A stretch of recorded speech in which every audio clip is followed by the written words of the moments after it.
Cheers everyone, good morning. Nice hot coffee, but a small one today. Trying to cut back, really trying. Not trying very hard, but I'm trying. Yeah.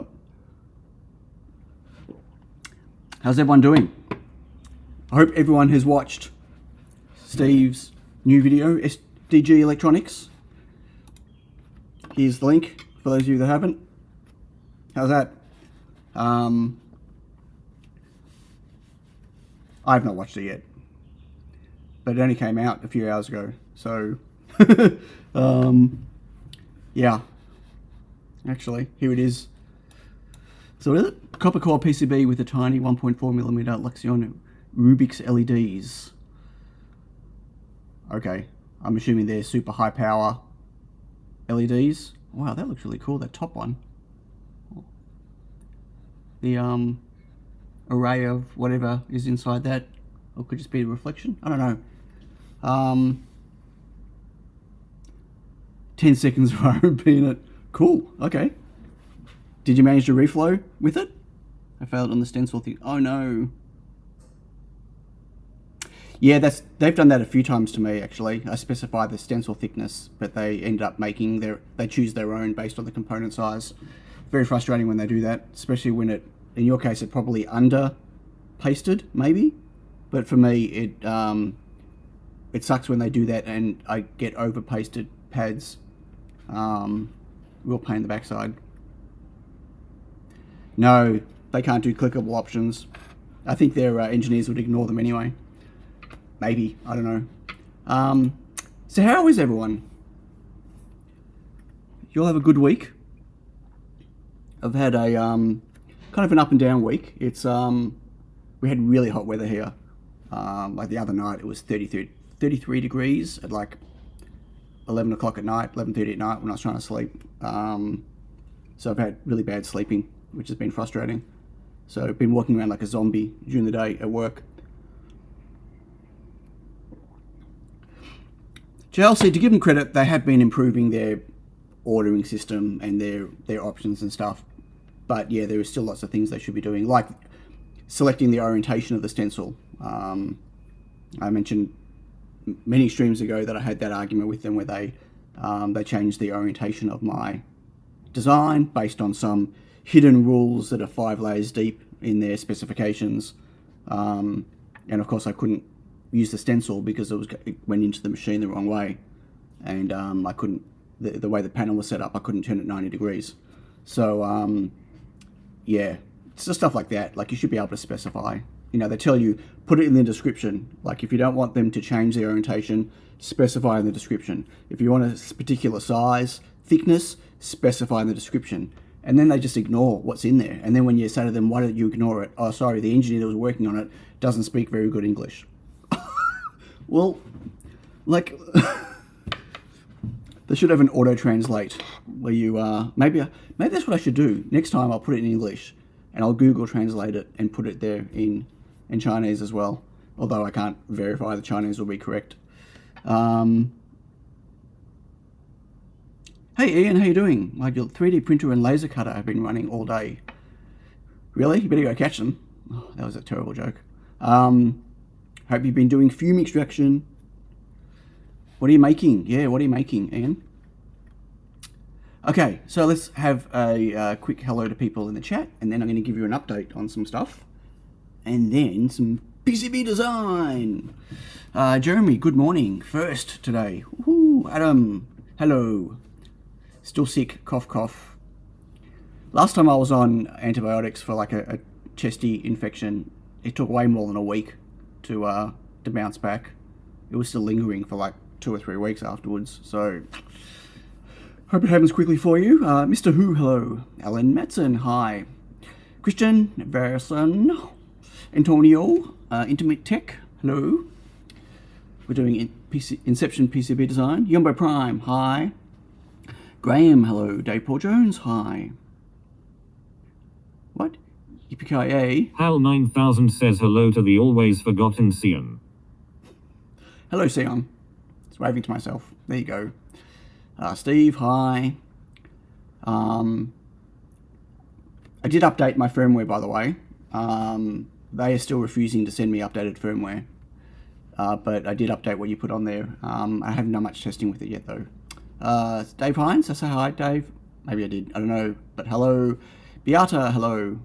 I totally missed the whole conversation about pronouncing your name. I hope I've got it correct. But, you know, I can't even pronounce my own name sometimes. Peter, hello. DIY in the Ghetto, hello. Ian Scott Johnson, hi. Johnny, hello, Johnny. Have a nice day for you non-ones, the non-Europeans. Julio, hello. Going backwards now. I think I got it right. No, Brad. Hello, Brad. David Dessa, hello. Sorry, I'm just reading. Christos, hello. Michael, hello, Michael. X-Micron, hi. Dutch Taurus, hello. Did the TTS fire? Yes, did you not hear the TTS? Didn't you hear it? Yeah, Johnny heard it. Maybe your ears are blocked as well as your chest. Maybe, I don't know.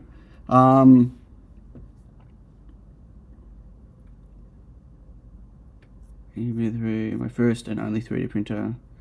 Panels and cool. I almost bought myself a... Rick the Almighty says yes, Adam.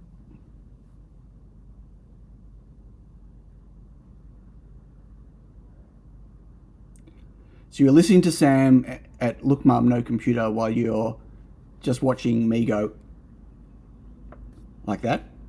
Almost bought a fiber laser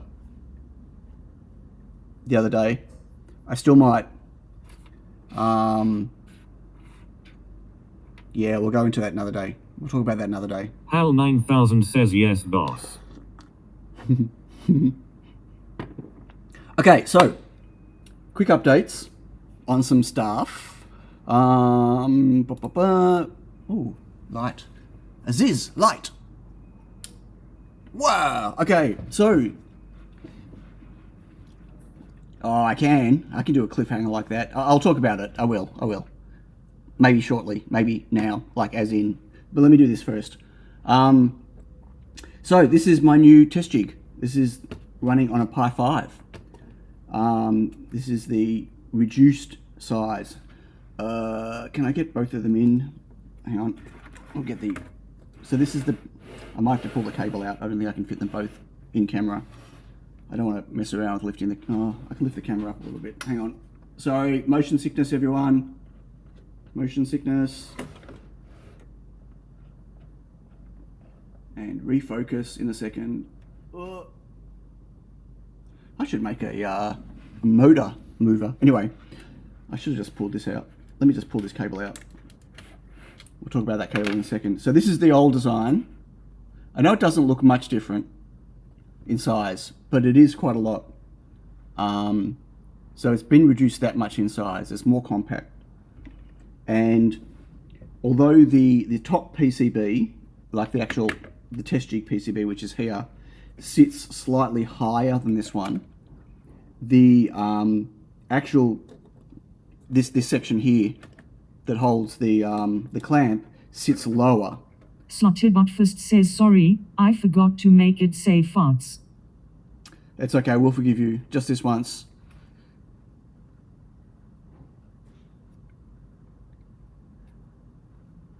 Yeah, it's okay. Don't worry about TTS. I'm kind of used to being interrupted all the time. I've got kids. I've got young kids. So the actual clamp sits a little bit lower. So overall, it's almost the same height. I think this is maybe 2 millimeters taller, but it's much more compact. I did make a couple of little error, or only one real error, and it wasn't such a big deal. So I'm using this slightly bigger screens now. Let's pull this apart. So these are using the what is it? The 160 by 80 screens, 0.9 something inch, 0.96 inch ones, whatever. And these are using the 1.14 inch. So high resolution, 135 by 240, I think. I didn't do it for the resolution. I just didn't have any more of these in stock. And I had a couple of these, and they use the same pads. There's like a same size ribbon, except it's a bigger screen, obviously. And although I did move the, you can't see it there. So there's obviously electronics to drive the backlight. It's running on a Pi 5, yeah. There's electronics here to run on a backlight, which you maybe can or can't see. Just a transistor, whatever. I moved them up because of the bigger screen over here, but I didn't move them up enough, and so the screen wouldn't sit flush on the PCB. So I just printed a little standoff. 3D printed a standoff just in between, so the screen actually sits on that instead. Other than that, the board works great. And I did have a false start with it that drove me nuts for hours until I realized I had a faulty Raspberry Pi 5, an interesting fault on it. Before I get to the fault, so I found these really cool cables on Amazon a couple of weeks ago. I bought a bunch of them. They're 15 centimeter USB to USB-C, which is really good for the test jigs. So as you see, they're much shorter than my old cables. And I actually found, what day is it today? Wednesday. So on Monday, I found some USB-C to A ones that are like this, that are 12 centimeters with a flexible cable. And so I've ordered those, they're coming today. So I'm going to be replacing all of these long ones with much shorter ones. They're even shorter than this. And that means that my test jig will actually shrink how much desk space I need. I know it sounds silly, but like when you've got all these cables hanging out everywhere, it really reduces how much you can fit on your desk, right? How far apart the jigs are and stuff. So being able to shrink this down to here, like that saves me an extra, what is that, 8 centimeters? Okay, I don't know how much, what I'm going to save myself. What?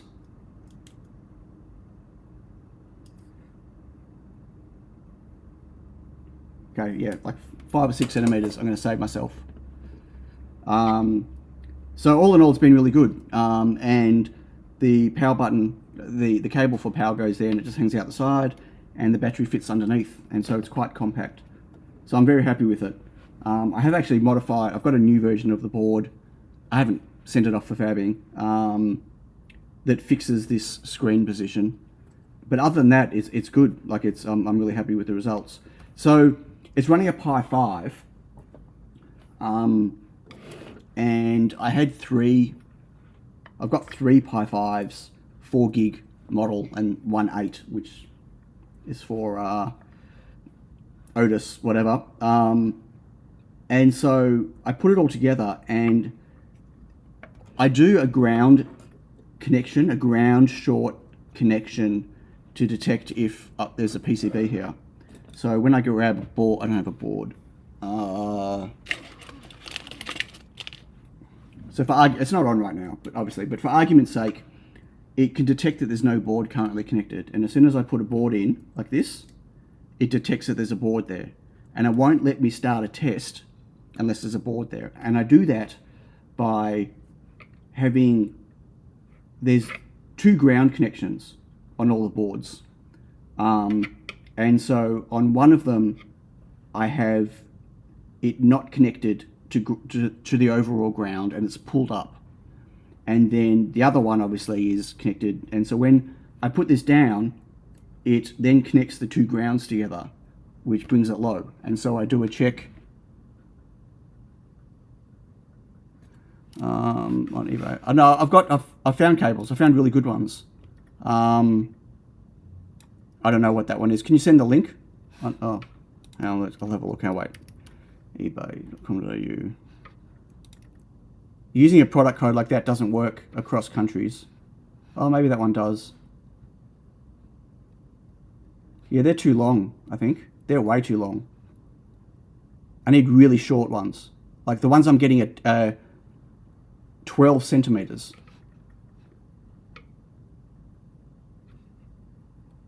Like really short. Anyway, it's all good. 3 centimeters is shortest. What? Or maybe not the one I'm looking at. How can it be 3 centimeters?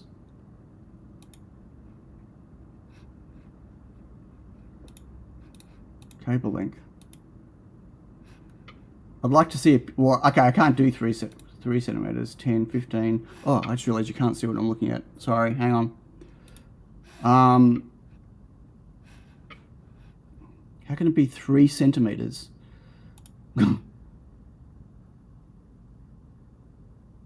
Oh, they're extenders. That won't work anyway. I don't want extenders. But anyway, it's fine. So, and they're only from England, it looks like. Anyway, it doesn't matter. It's all good. It's all good. I've got cables. I found cables. So the Pi. So I had a faulty Pi. So what happened was, no matter what I did, the ground connection here that I was checking that's supposed to be pulled up was always low.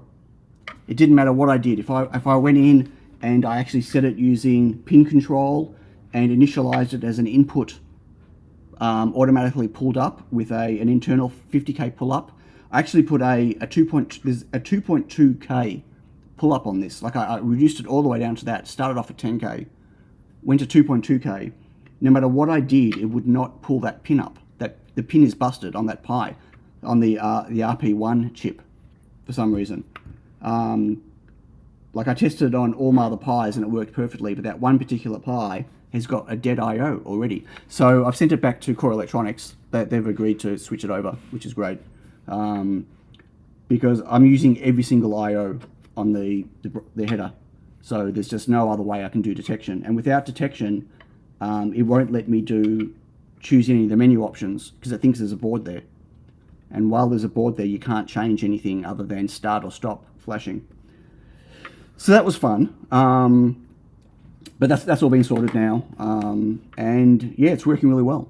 So happy with that. Been rewriting a lot of the test jig software, just improving it. One thing I have noticed though, which is weird, and a caveat before, is that the only difference between these two Pis is one's running a Pi 5, one's running a Pi 4. This is running whatever the previous OS is that before the OS update that came out for the Pi 5, right? Faulty back to Cambridge, UK, never going there again. You're never going to Cambridge again? To their store? No, I'm glad I don't have to send it back to there. That'd be crazy.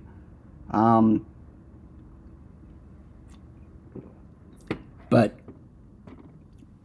why would you go back to there? I'd love to go visit them in there. Anyway, although you'd be pretty boring in the store. Like, how many products have they got?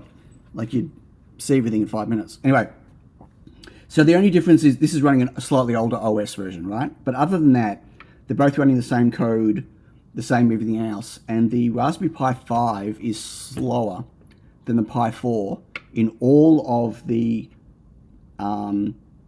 parts of the USB communication. So how long it takes to copy a file over to the board, like to copy CircuitPython over, how long it takes to mount, how long it takes to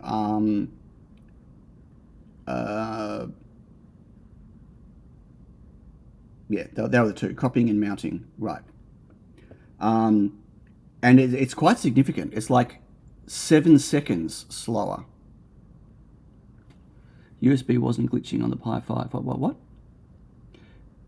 Well, I've had no USB glitches yet. So like I was running these side by side the other day testing boards, and I had that USB problem that I've been having forever on the Pi 4, and had it like 3 times, and in the same amount of boards that I did, because I did half, I didn't have it once on here. So the USB seems to be much more reliable on the Pi 5, which is fantastic. That's why I wanted to try the Pi 5 and move to it. So I don't have all of those false negatives that I've been getting on the Pi 4. But it is slower. So my test jig process is like between 7 and 10 seconds slower on the Pi 5 than it is on the 4. So I'm curious to know whether that's going to be hopefully addressed in an OS upgrade, or whether it's just what it is.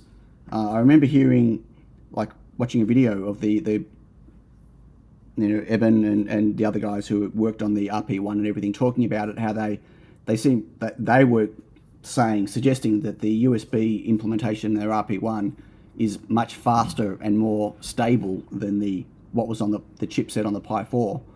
That where on the Pi 4 they could only ever do one USB port at full speed. If you wanted to run 2 at full speed, you couldn't get full speed on both, where on the Pi 5 you can. But I'm experiencing much slower communication with a USB device, like these boards appear as a USB key, like a USB mass storage device, and it is slower, but it could be the OS, so I don't know. I don't know if the enumeration is slow. It's definitely slower to mount. It's slower to mount by like 6 seconds.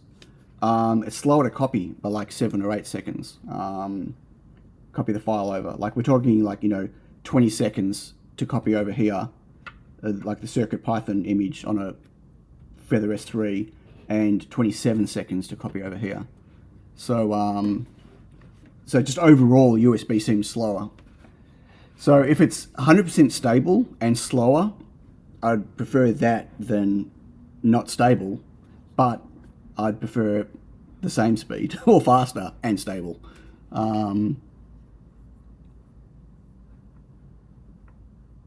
No, because it's exactly the same. It's the same firmware I'm flashing, the same UF2 bootloader I'm flashing, the same boards I'm flashing, the same, everything is the same. My code's the same, all the files I'm using, everything's the same except for the OS and the Pi. Nothing to do with Espressive. I can take this board from here, flash it on here, and then take that exact board, put it over here, and erase it and reflash it. So from base level, and this will do it like between 7 and 10 seconds faster as an overall thing than this one will. So anyway, it was just an interesting observation. I haven't really got to the bottom of what it is yet. So that's that update. That's pretty much all my updates, I think, for now. So we're going to design a board. Well, unless anyone has questions. I'm going to keep you leaving. Should I leave you hanging over my comment about getting a fiber laser?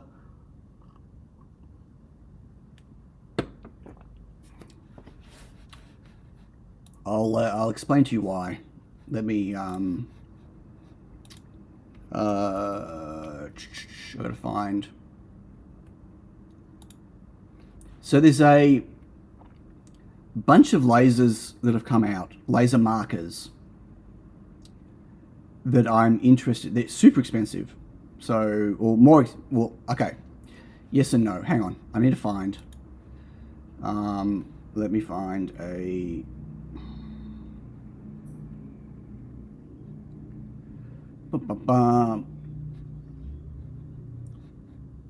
Okay.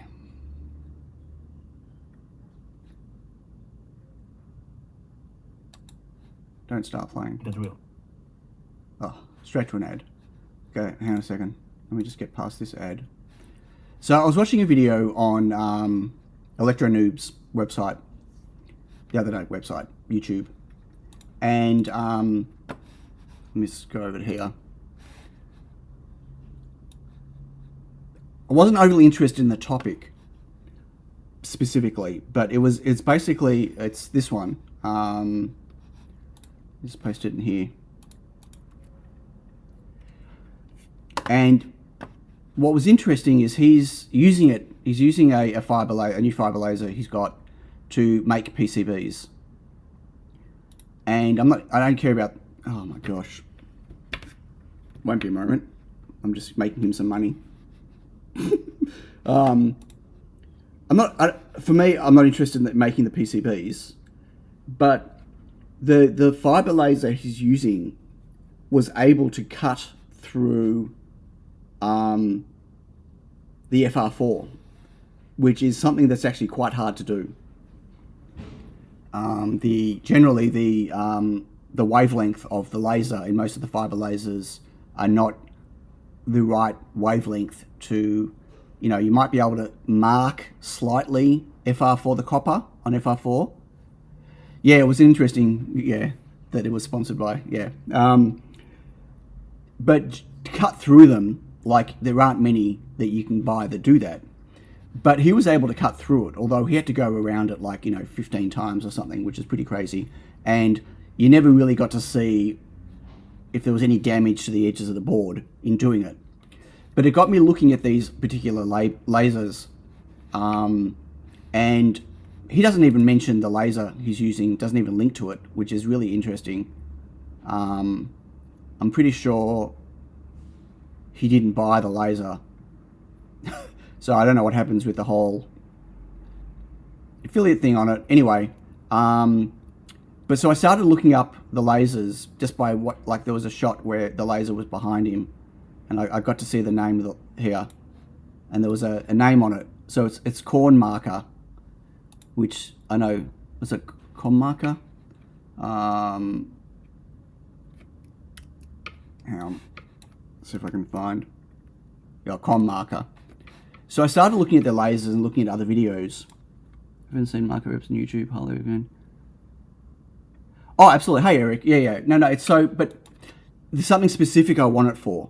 And so, there are stacks of YouTube videos on there about laser markers and all sorts of things and blah, blah, blah. Yeah, Marco's stuff's great. I watch all those videos. But most of them, as I said, they can't cut FR4, or they can't cut it neatly, easily. You got to do so many passes, and at the fiber laser being at 100% power and whatever else, you'll burn through your, how many hours you've got on them, whatever. But he had just one of these B4. It wasn't a MOPA laser. It was just one of the standard ones. And I think, I don't know what wattage his was. I'm not sure if he actually mentioned what it was, but I went to their website anyway. It's really funny. They show a starting price of that. You're on 60 watt, and then you go 220 volt, and all of a sudden it goes to 3777. Anyway, so no rotary.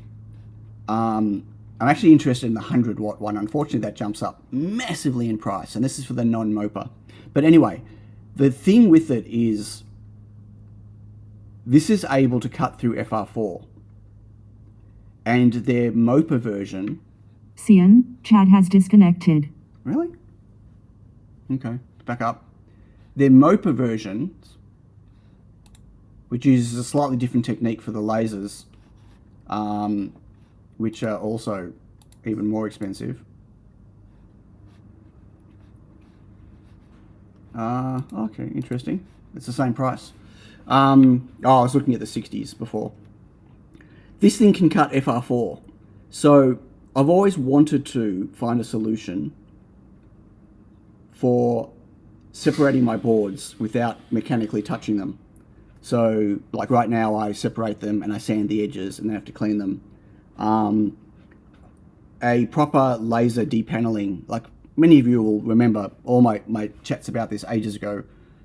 You can buy proper PCB depaneling machines, laser-based ones, that are a very specific light wavelength, and that are totally different to all the ones you can buy here, and that they're tuned specifically to cut through FR4.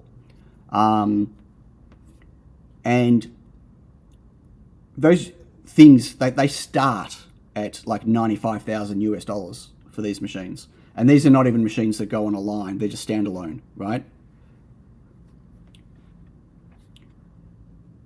So only UV or green laser can cut out FR4. Well, see, that's not necessarily true. Well, kind of. So it depends on how easily and cleanly and quickly you want to cut it through. But sure. So these will cut through the FR4, and I was thinking, I don't know if the 60, the problem is the 60 watt one, if he was using a 60 watt one, doing 15 passes per panel is not really what I want to be doing. It's fast, but it's just, it's too much for the laser. Like you've only got a certain amount of lifespan on the laser.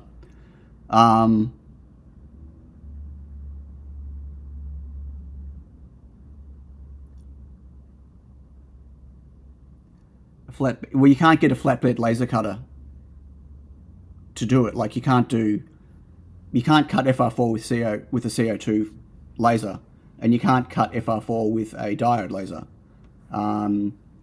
So you need something that's a really powerful laser, and you need something that's not moving.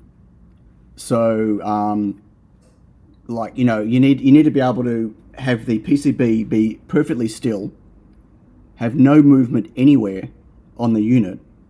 So if it was going to be with an XY type setup for the laser, then you need special work holding to hold the board in place, and you need a way to mechanically align the PCB, and you've got different sizes, and then like with this thing, like you can't preview where it's going to be first, where the cuts are going to be, like something like this. The actual machines, the big machines that you buy, use a non-moving laser like this. It's all galvo based. So to get the accuracy, like this thing will do like 0.1 millimeter accuracy, where these normal machines, they won't, because you can't get your starting position to be the same. Like all the panels I get from JLC PCB, the inside where the fiducials are might be fine, but the outside edge of the PCB, they're all slightly different shape. They're all slightly different size.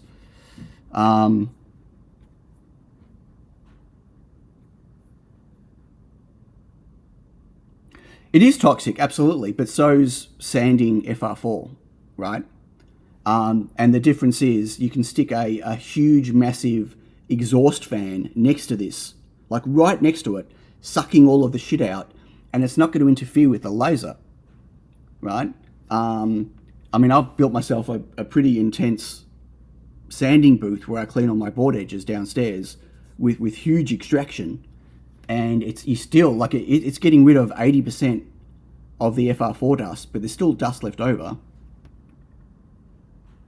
Right, so, well, you got to remember it's $7,500 US, which is like $1 million Australian. But so this is very cheap compared to an official PCB depaneling system. This would need quite a bit of work from the software side to get a reliable setup, and of course I'd have to use the 200mm lens to make a cut area big enough, and that lens is going to give me more angle, which means the further away from the center for the cut, the more tapered the cut's going to be. So I won't necessarily get a nice straight edge. So it's a lot of money to spend to experiment with.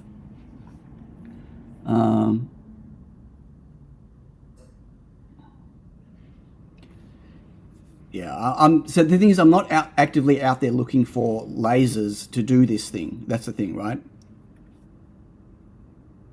Yeah, I thought about reaching out to them, but I don't want to do it.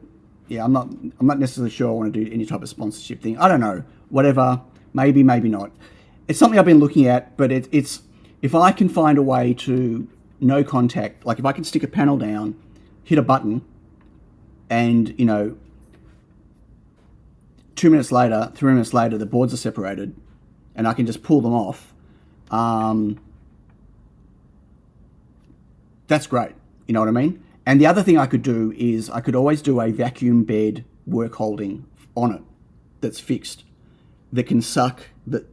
So as a vacuum bed, it will hold the board still, but that wouldn't be the primary thing. The primary thing would be that it would suck all of the debris and fumes and stuff down and out.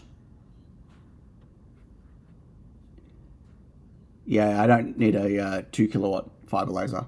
It's not to do with the power, it's to do with the wavelength. Like power a little bit. Like a 10 watt version with the right wavelength. Like a UV at the right wavelength-ish with the right, at a low power will also cut FR4. It'll just take a lot more passes. The key would be to do as few passes as possible to cut it. The fewer the passes, the less debris, the less chance of warping on the sides. Yeah, the Trotec stuff's super expensive. I need something that is small, that I don't want a big machine. I've got nowhere to put it. I need something that's small, that can pretty much sit anywhere, but that can depanelize my boards.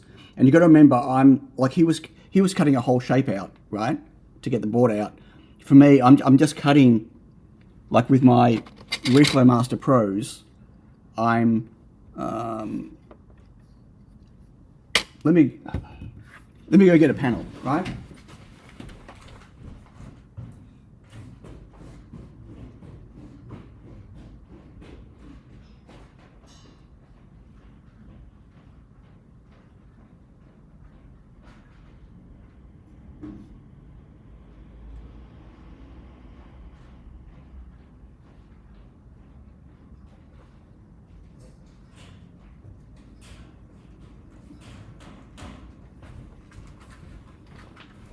Okay, so this is my Reflow Master Pro panel. Get that out of the way. Oh, nice. Hotspot. Let me turn that off to get rid of the hotspot. So I'm looking at small cuts. I just want to depanelize it, right? So it's a cut here, a cut here, cut here, here. Double cuts there. So it's not like I'm tracing around the whole thing. So I'm not overly worried about, but what I need though is accuracy. Because of that, if the whole thing was just FR4 solid, no routing, and I was cutting the whole thing out, then I'd get consistency around it all. Although I wouldn't necessarily get the shape I want. I don't know. In this case, I just want to separate the edges, but it's got to be clean. If I depanelize, but I'm left with bits sticking out on the sides, I still have to clean them. I'm going to clean them. There's no way I'll ship them that way. And if I'm going to have to do that, I might as well just do what I'm doing right now because it's quicker.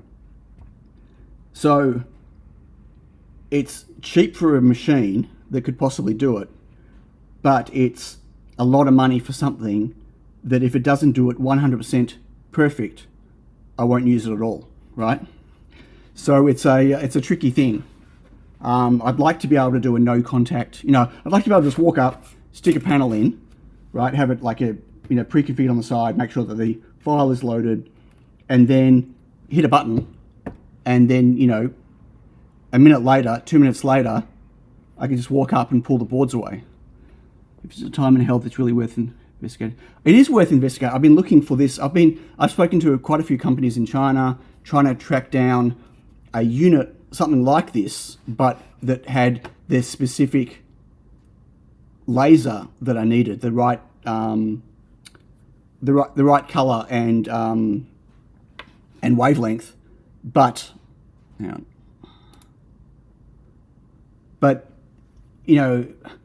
all of a sudden it becomes too complicated, and then there's this barrier, and I say, look, no, I want your unit, but I want this, I need you to find me a laser of this specific thing, and blah, blah, blah. And they go, okay, sure, and they come back with, okay, here's a laser, blah, blah, blah, and then you look at the specs and it's not the same, and I go, but no, I need it like this. And they said, yeah, well, it's close, but it's not the same. I'm going, but I need like this, you know what I mean? Like, it just becomes too hard. Or they're trying to sell me into something else, which is, $60,000 or $70,000. Anyway, it'd be a nice thing to have. I'm not sure if I'll do it or not. If I had it, I could do some other things with it, right? But I don't, like, if I can't do the separation of panels, then the other things I could do with it, I'm not going to do. Like, I don't need it. It'd be nice to have. So, yeah, anyway. So that's the whole fiber laser I was looking at. But I was impressed that it would actually cut through the FR4. But I need to see what it looks like when it's cut.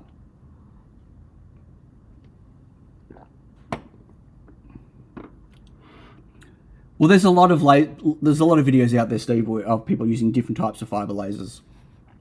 The Mopar one just gives you, it's an extra channel where instead of just using power, speed, and frequency, you've also can play with the pulse durations and stuff. It's a slightly different type of laser driver, but the video that Electro Noob was using wasn't a Mopar version. It was just a normal one, and he was still able to cut through. Okay, I'm just reading back if there's anything. But I've got a cleanup problem afterwards anyway. Like I've still got FR4 everywhere in my bench, and I still have to go and ultrasonically clean the boards anyway. That part really wouldn't change. It's just the whole me having to stand there sanding boards, right? I have to pull them all apart carefully to not flex the PCBs or anything else to put any stress on them. So I have to separate them anyway, and then I have to clean all the edges, right? And so I'm putting mechanical stress on the boards to do that. So I've got to do it slowly, very carefully. Hey, Mr. England. So this would remove all of that. Yeah, no, I'm not looking for there are no other solutions, please. I'm not looking for other solutions. I don't want any form of mechanical separation. Right? That's the whole point. I want to be able to separate these things without any mechanical any mechanical contact on it. So no CNC, no anything like that. The whole point is it's supposed to be 100% safe for the PCBs. Yeah, sure, Adam. Yeah, I'm just putting it out there before it starts a whole conversation down this direction. But look, I don't know. I might pull the trigger on this at some stage. I might reach out to them and see if they'll do me a deal. I don't know. They say they're doing 25% off at the moment. You know, maybe if they gave me 50% off, I might consider it. I don't know. System is balked. Okay, let's talk about, what are we doing today? That's not bad, 2 minutes. By the way, it's not a 5-hour stream this week. Not happening. Going to be a much quicker stream. Just to let everyone know. Okay, so where's my thing gone? So I want to make a PCB for these. I've got a whole bunch of these. What are these? Oh, you can't even see now.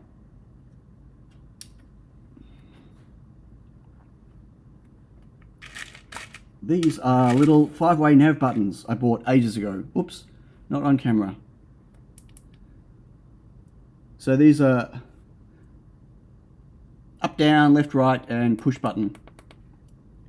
And they're cool, except they I've had nothing to put them on. I thought about putting these. What, the sound of the box stopped the stream. Stopped. What?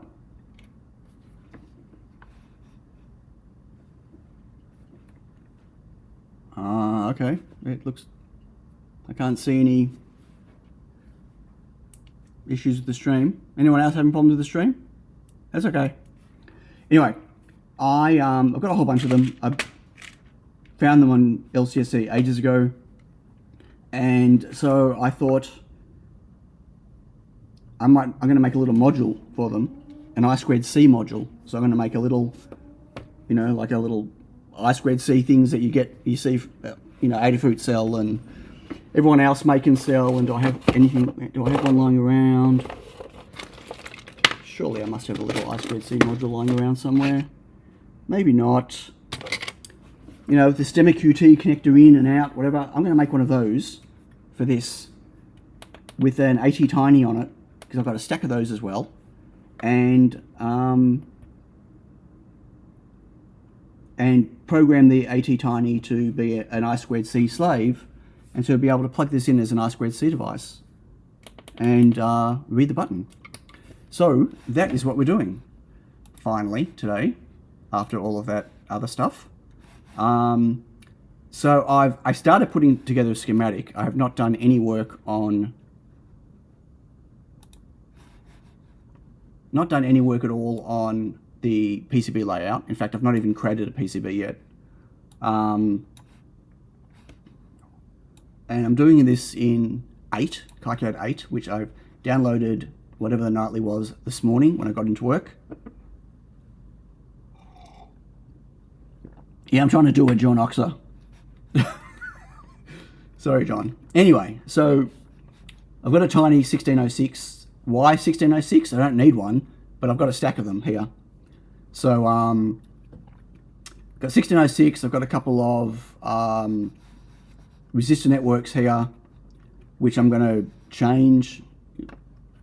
Well, anyway, we'll look at that at the moment. Pull-ups, which think about, I've got a stemmer connector for the in, but I probably want to do one for the out. I've got a list of things. So add a second stemmer connector for chaining. I'm going to change. So right now I've got jumpers here for being able to set the address of the device. I'm going to change that. I'm going to put a little SMD dip switch on there because I'm also want to allow people to disable the pull-ups the same way with the dip switch, because they might already have other I2C devices on the bus that have pull-ups on there and don't want to double down on the pull-ups, or if they want to plug multiple ones in. I don't have a symbol for it yet, or a footprint, so I need to do that today. And then I thought, well, I'm going to have I/O spare. Do we want to just do additional buttons on there, like just one, or a dual 5-way button version? Although that'll take 10 I/O, and I don't know if we've got 10 I/O spare, but we could possibly do. We'll have to go through them. I'll have to count. We might have. And then, of course, I need something that's got the UPDI to be able to flash it. So right now that's a stemmer connector, but that will most likely just be pins. And I thought of sticking a NeoPixel on there, but what for? How would you control it? Right? To put a NeoPixel on there, I'd have to actually put firmware on the tiny 1606, and then I'd have to, you'd have to be able to control it via I2C, which doesn't make a lot of sense necessarily. So, that takes a very simple library to just do a button management to something that's much more complex, to let people change the color, let it cycle, at what speed, blah, blah, blah. Don't forget, they won't be able to access the data pin. It's an I2C device. Though, I was also thinking maybe I should also, on the board somewhere, just break out all of these as headers, so people can just hook up the buttons individually. So anyway, that's what needs to be done. And so these have got 5 inputs. I've got the actual... So that's the part number that I'm using. As I said, I bought these ages ago. Here's a data sheet. So pin 4 is common, and then 1, 2, 3, 5, and 6. Hey Rhoda, mini IT in stock for new design. They are way too expensive, aren't they? Over $1 even in volume. But is $1 in volume expensive, really? Like, I've got hundreds of them here, sure, but like, so they're much easier to use than implementing one of the little CH whatever chips. Way easier to use. Plus, you've got proper Arduino support on them if you want. It is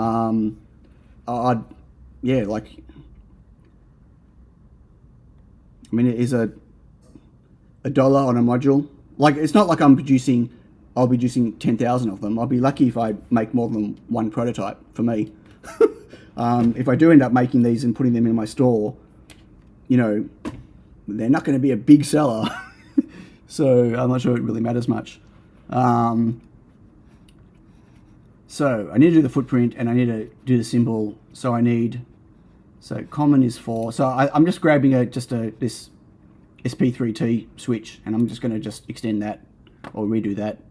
So I think we should just get started with some tasks. Hopefully this won't crash.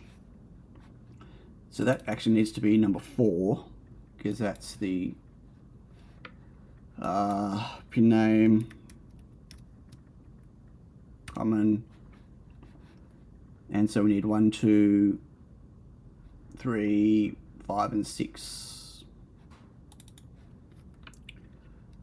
I'll change their names in a moment once I 5 and 6.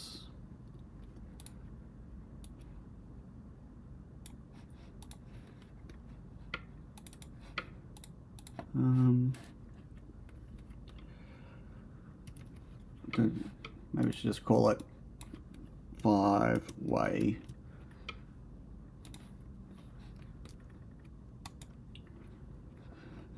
And move it up so it's in the center. Okay, so what is the numbering? Oops. So 1 is A, 2 is B, 3 is C.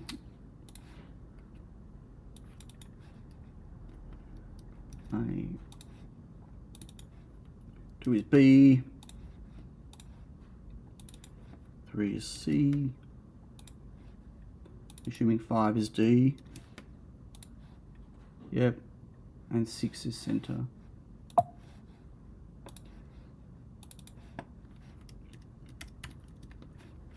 Okay, so save that. I'm also going to save this, save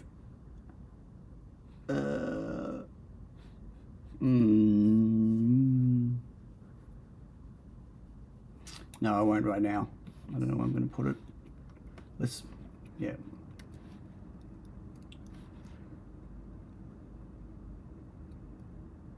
Okay. So there's our switch. So it's going to, what is with my grid? Use a grid. No. I didn't change the grid. I did not change the grid. Swear I didn't change the grid. Yeah, weird. Okay. Maybe just when I moved it in the thing.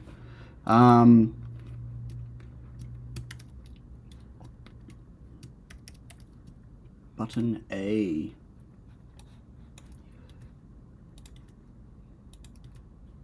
I could call it butt A, and we could do butt jokes. I'm only using it today again. I didn't use it since although the issue I had the other week with the grouping and the crashing, I reported that to the KiCad guys and they reproduced some of it. So that's good. So I don't know what state it's up to right now, but they did manage to, like they had a look at the stream and were able to reproduce some of it. So hopefully they're digging into it.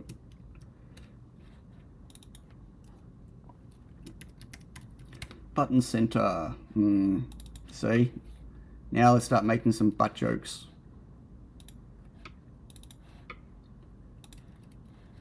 So yeah, as I said, I haven't been using it because I don't want to load up any existing projects in it because then I can't go backwards. And I haven't been working on a lot of new stuff. So, hey Johan, talking about the butt. The butt? Yep. What butt? Whose butt? And, nope. Oh, that's interesting. Yeah. Why has that done that? Anyway, so that'll be but common. But a loony. Okay, so we have that. Now we need to do a footprint for it. Well, I haven't even, as I said, I've not even brought any of this into a PCB yet. So a dip switch.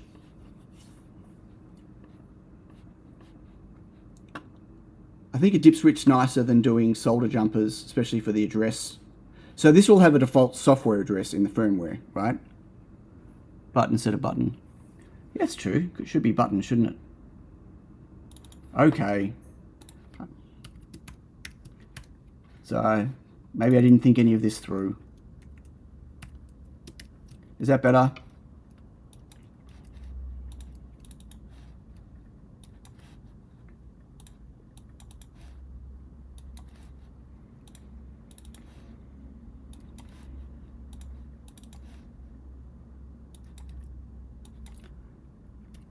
do that. Cent. No. Center. There we go. Better, better, better. Okay. Just unfunnier. Yeah. Does my butt look big on this board? Oh, who pinged in live stream? Cable creation, 15 centimeter.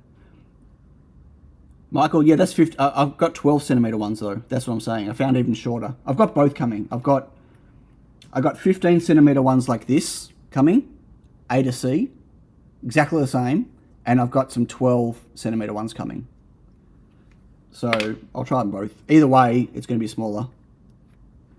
It's going to be the butt of many jokes. No, it's going to be the button of many jokes.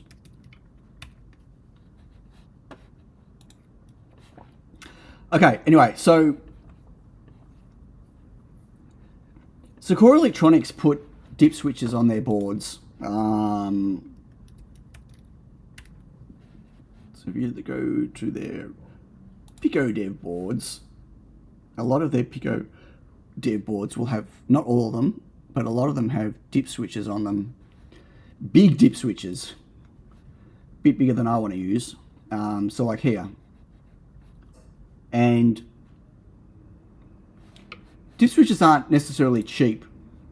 And like, well, here's a good example, right? They've got a 4-way dip switch there.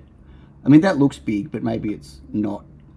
They're actually quite large compared to like the size of the board.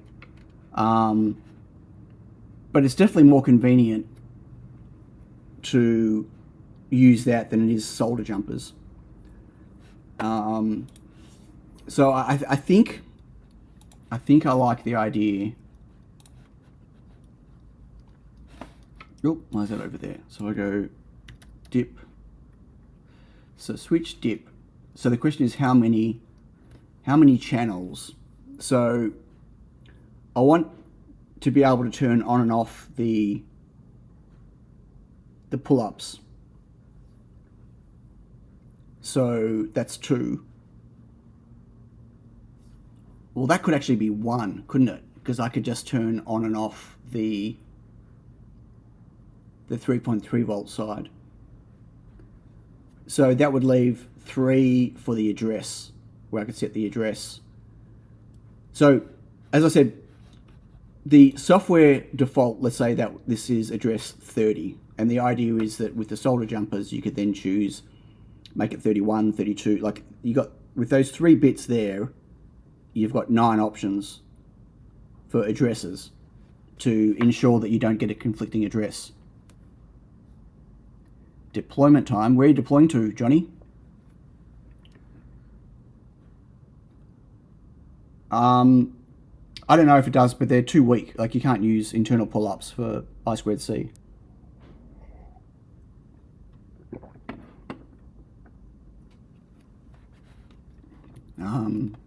Internal pull-ups are normally, you know, 50k or 75k or whatever. So with a 4, I could send loads of assorted dip switches as I had a bulk lot. Well, I want to find, like, I need really small ones. Like ideally 1mm pitch. Sorry, 0.1. Oh my God, try again. 1mm pitch, ideally, but the only ones I could find in LCSC were 1.27mm pitch. But it depends on how many pins. So, yeah, if I go 4, go 4-way dip switch. And so if all of these side here were pulled up to VDD,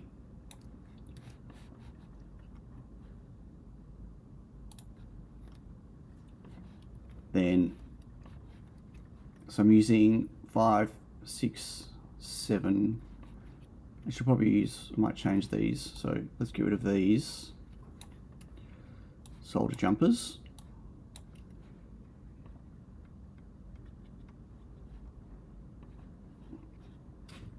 As I mentioned, pull-ups for the dip switch, not the I2C. Oh, right. No, because you need it to be, it can't happen in after boot. Like it's got to be, yeah.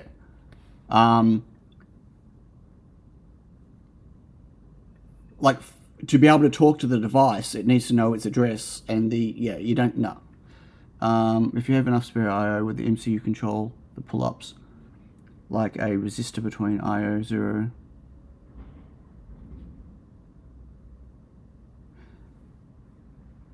Right, but for the I/O to control the pull-ups, the software's already running. Where does it know which ones to pull up and which ones to not pull up?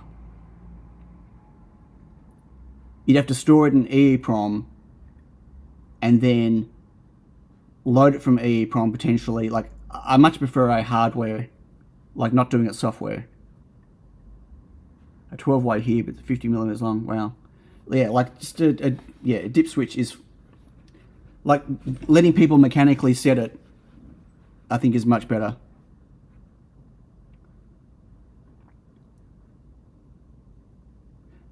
But then how would you know what the pull-ups, what state it was in by a button doing that? And so I've got to add another button. That's not user-friendly. Like people aren't going to, like a little dip switch is much more user-friendly and much easier to understand.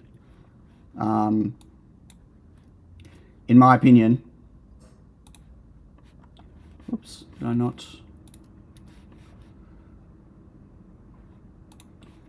Yeah, weird.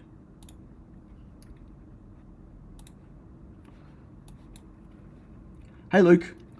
Oops, what happened there? I am a little I2C module that has at least one of these 5-way navigation buttons on it. Hey Jay. Yeah, I've got the space for dip switches, I think.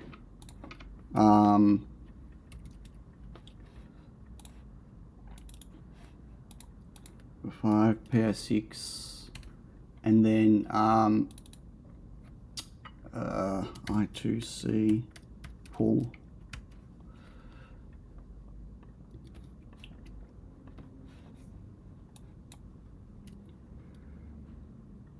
I'll fix those. So if these went to I2C pull,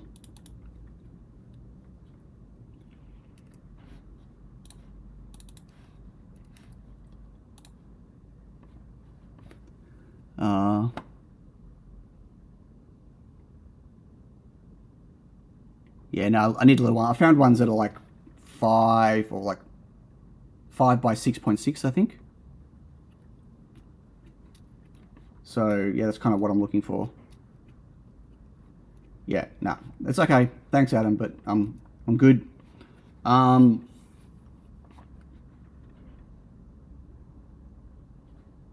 Now the other thing is, if I'm going to use 10Ks, and if I don't need these,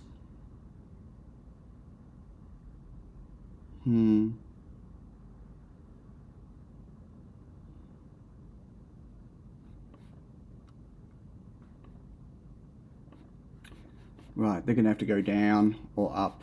So I still need pull downs on 4, 5.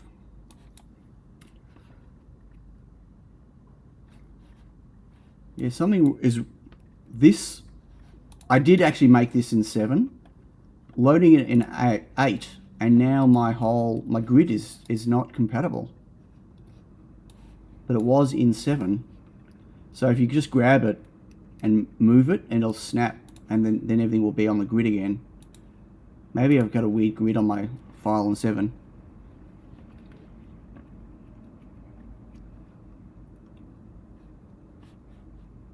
Okay, so I'm not using 7 at the moment.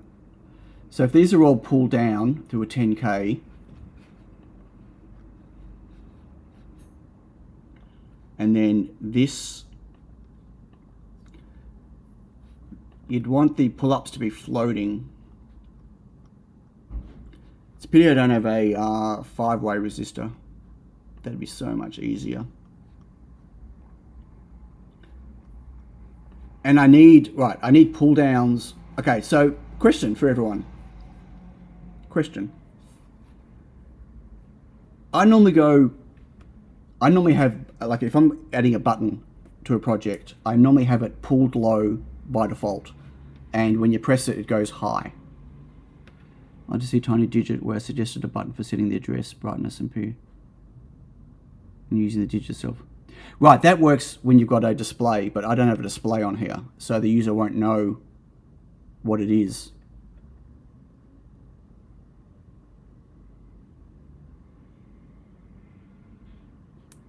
Yeah, I don't think a button and an LED is going to be clear enough for people to understand what they're doing and what they're changing. If there was a display, sure. But a single LED, I don't think, even an RGB LED, I don't think it's the right thing. I generally use pulled high buttons. So you pull high by default when it's off, and then low. Low is pressed. Is that what you do? So, to be honest, like, I don't really get the difference other than if it's pulled low all the time, it's syncing through the I/O, right? So Alan always pulls to low, Intermit Tech pulls to low. Resistor arrays are marginally easier to solder than 0402 resistors unless the supply is in the wrong size. Yeah, getting the right size is a thing. I've got stacks of little, I've got 0402.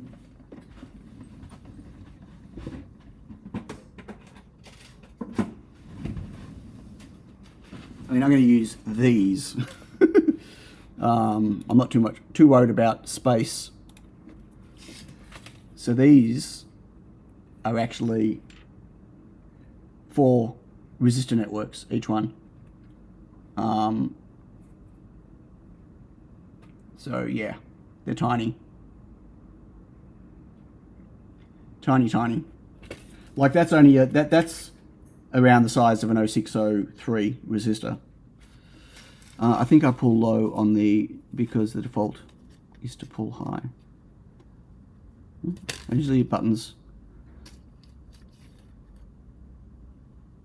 pull-ups, but less have internal pull-downs. Right, but I'm not going to use internal pull-ups or pull-downs. I'm going to have resistors, like the resistor network. They're going to be physically pulled. So I'm not going to rely on internal pull-ups at all.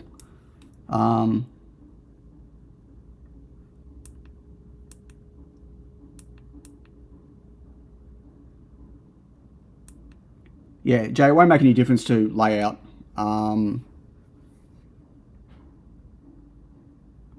Yeah, pull-up seems to come from the weak pull-ups in the early days. Can anyone hear that? Someone's outside banging on a tub, you know, like an empty paint tub. Bang, bang. Hello, Christopher. High heels. No, it wasn't high heels. It was someone banging, pretending to be a drummer. Catch you later, Adam. I hope you feel better soon. Okay, so I might just, I don't know. Like, to me, it always made sense that when it's high, it's on, and when it's low, it's off, right? It seemed like a logic thing. So that's why I've done it always that way. But, okay, so there are 5 buttons. I don't, actually, I think I've got these in the right order where they are on the IC.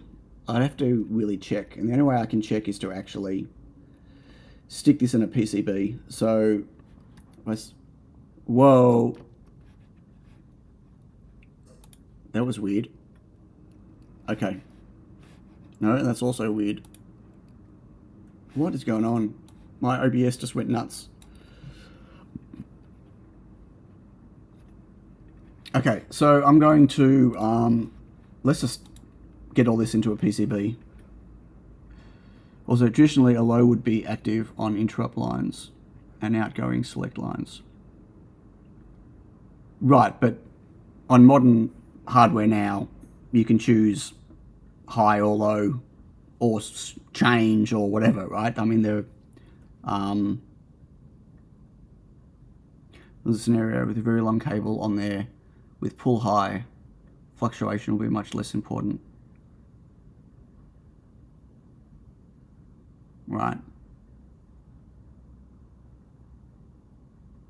Maybe make it so people can pick pull up or pull down. Why would they need to do that? No, that's a crazy thing to add. With a low, the low could drift. Since with a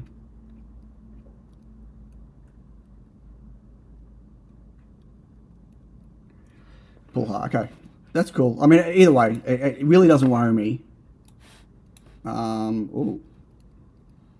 haven't signed a whole bunch of footprints. Of course I haven't. Oh, look at that. That's the only thing that's coming in right now. Okay, well, what footprints have I not assigned? Like that is a footprint. Why is it not picking up these footprints? Oh, where's my I didn't set up. I literally just installed this morning, but I left my old config on there, so it should have been there. That is very interesting. Tools. Preferences. Manage footprint libraries. Okay. Plus.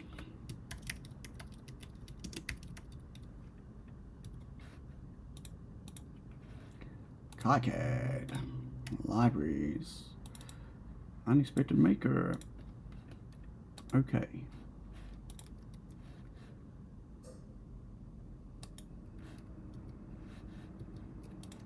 So now, what will it do? Now, two of them are missing. Okay, so now we've got the chip, we've got the stemmer connectors, which I didn't add the second one. Active low, there must be some reason why it's more common. Yeah. Like, I get in the past, there were very legitimate reasons why. The same with the, so like I chose active high on the controller, my conveyor controller, and I didn't think it was an issue there either, but it turns out, having a chat with Pete at home, and there's a legitimate reason to make it active low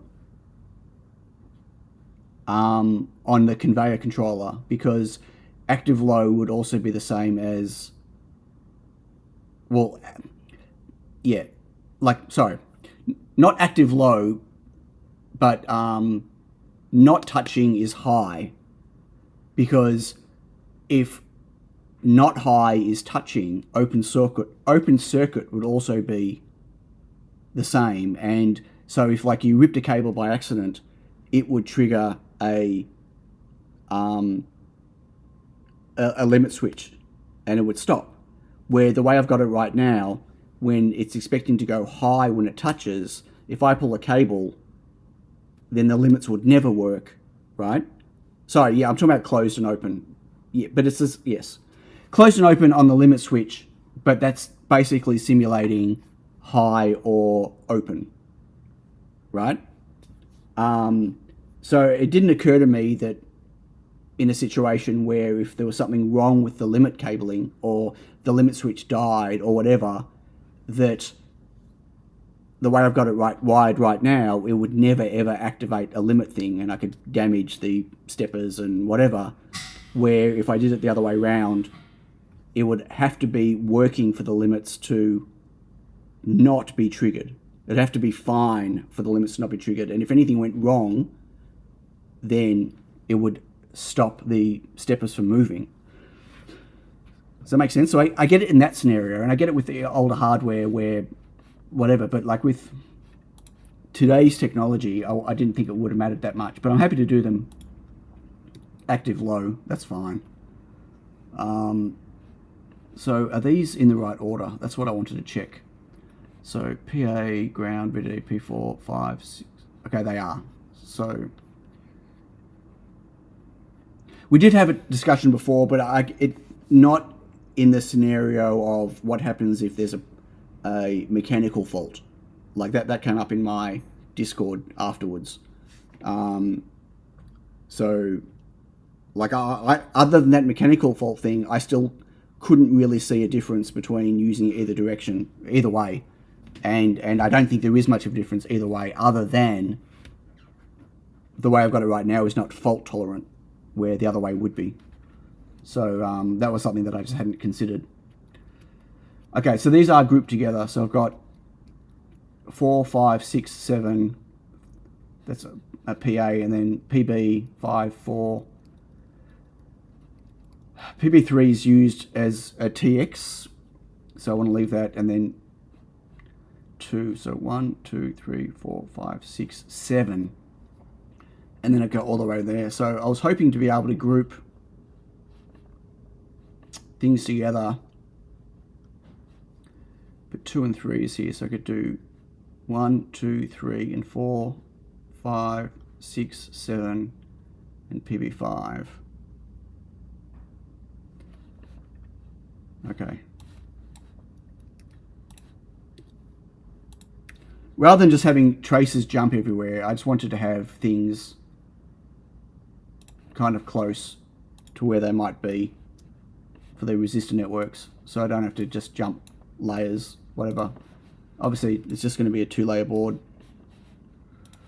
So I don't really need... So I've got 1, 2, 3, 4, 5 for the buttons, 3 for those. I still need 2 individuals. So that's an 0402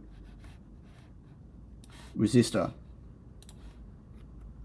And that's a resistor network of 4 resistors. Look at the size difference. Like, I could stick another one of these down and just use 2 of them for the pull-ups and still take less room. Not that I'm space constrained, but I'll still take less room than doing 2 resistors together, which is crazy.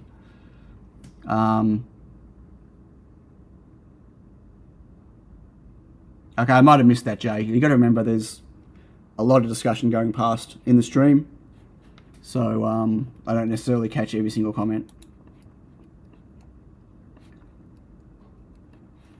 Now, I don't know if there's a standard size for these things. It looks like Core Electronics have got kind of their stuff on a standard size, maybe. 25.4, 25.4. And I don't know if Adafruit do. I mean, SparkFun make modules, Adafruit, Core, everyone. Oh, that's interesting. Stemma QT rotary encoder. I love rotary encoders. I've actually got some rotary encoders still on my desk here. Those ones I got ages ago that are also I2C-ish, but they're not. They're, yeah, anyway. So I want to know if there's a particular module size that they have as well for their breakouts. See, that looks like a square breakout, but not all of their I2C nodule.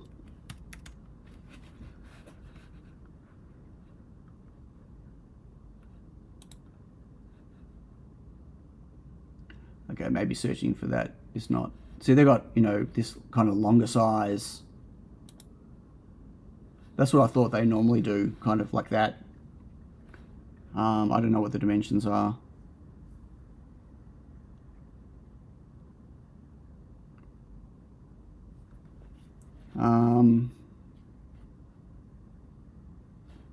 You see a lot of them that they all look the same size. Those connectors are going to get in the way maybe of using the button though. I have to be careful on that. Okay, I need to make a footprint. So I probably want to start with something that I don't even know if there's going to be anything in here. Switch. Let's see if there's any. Oh, it's through hole. Don't want through hole.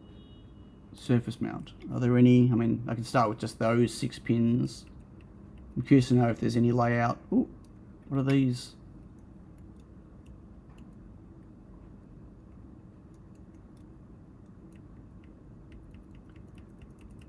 Maybe someone's already done a footprint. Well, there's dip switches.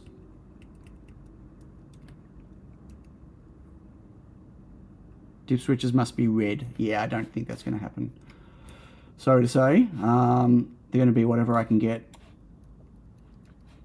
I know I'm looking at the other switches, but dip switch, I'm pretty sure the size I want is, that's 1.25, 1.27, 5.5, 6.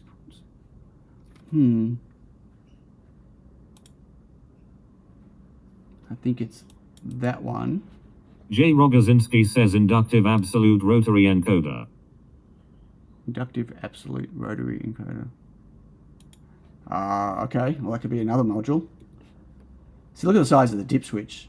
That's a 1.27 millimeter pitch. I mean, that is huge. Okay, but that's actually not what I was looking for. I was looking for just a layout that might be a, like someone might have done a 5-way thing already.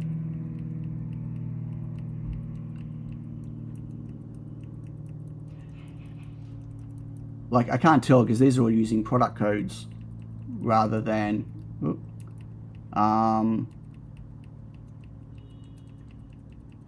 then, you know, like 5-way, whatever. So there was one earlier on that I could probably just modify, one of these ones. I might just start with that. Might be too big. Okay, so let's edit this. Edit the footprint. Okay, and where is the specs? Really?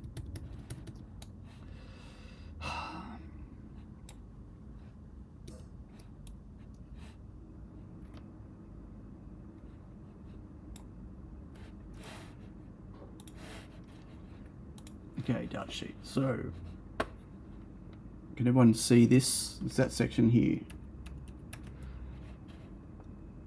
So, the pads are 1.5 by, oh, they're 1.3. 1.5. And what's 11.6 minus 8.8? Was it? Hello, why can't I move this? Yeah, it was 8.8. Why is it not letting me move this window? There we go. 11.6 minus 8.8. 2.8, so 1.4. So there's a 1.4 wide by 1.5. So start up by doing that. 1.4, 1.5 wide, 1.4 high.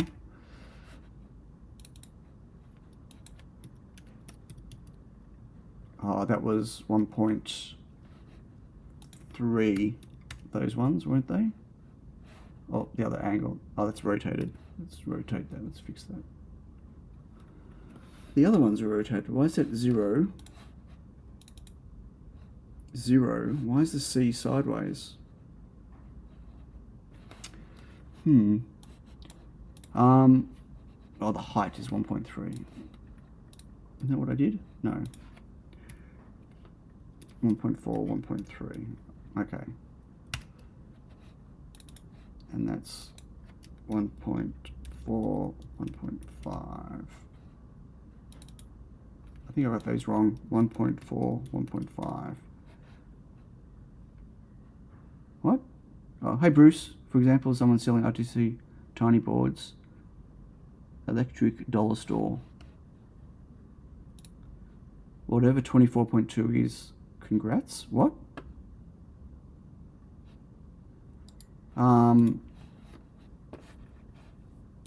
That's what is electric dollar store. Oh, interesting.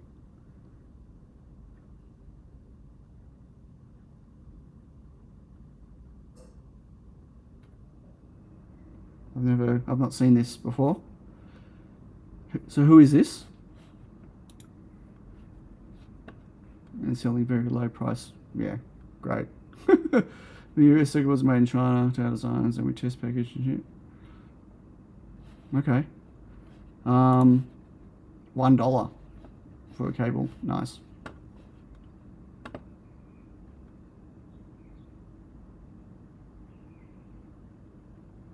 Yeah. So my board won't be that cheap. I mean, also won't be that ugly. So, anyway, yeah, that size won't work for me anyway.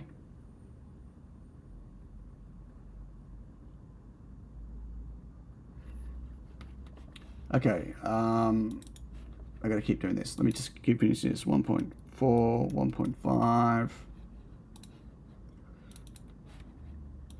1.4, 1.3, 1.4, 1.5, and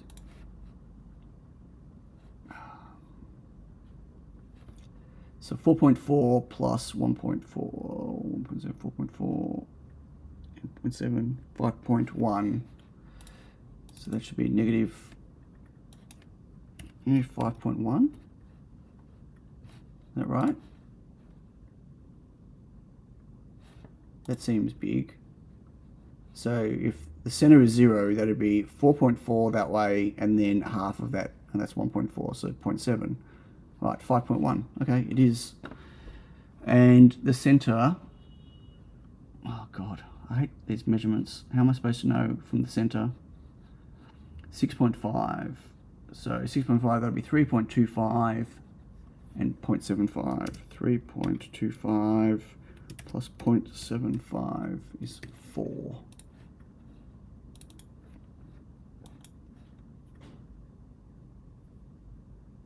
Why is that negative? Oh, have I not set anything up?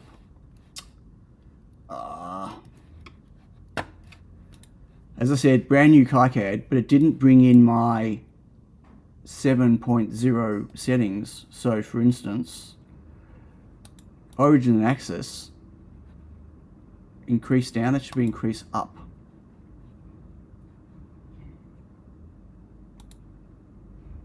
So is all my editing stuff not here? That's frustrating. So that should be positive now. Okay, so that should be at 4.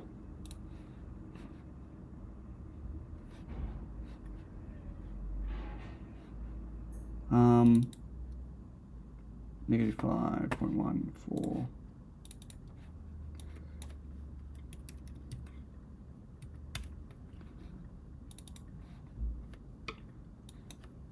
-5.1. -4.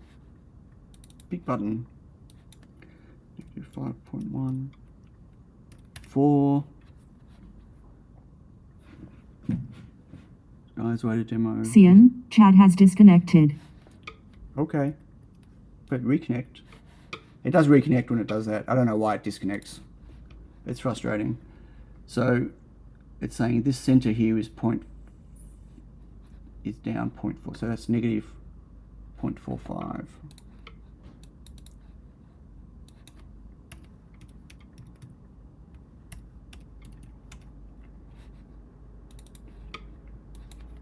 -5.1, negative 0.45.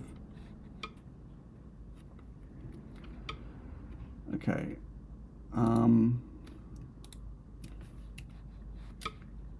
Clean this up.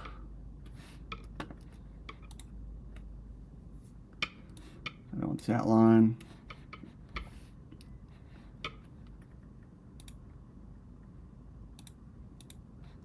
Why is it not letting me? Thank you.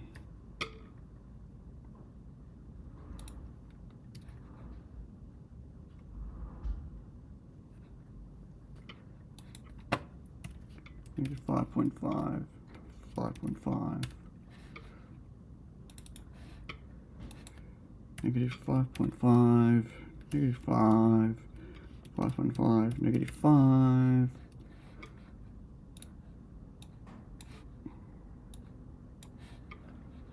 Need to be a bit wider. I'll do with that later.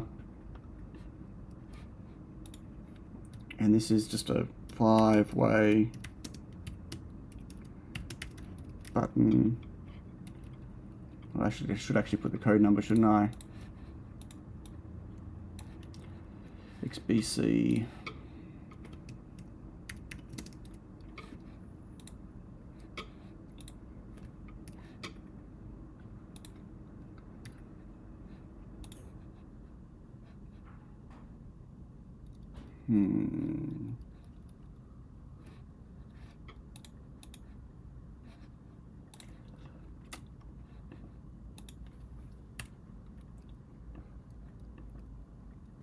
Wait, where's that button gone?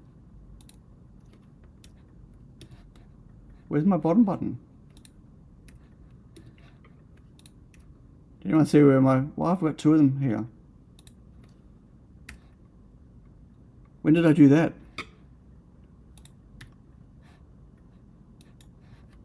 -5.1, -4.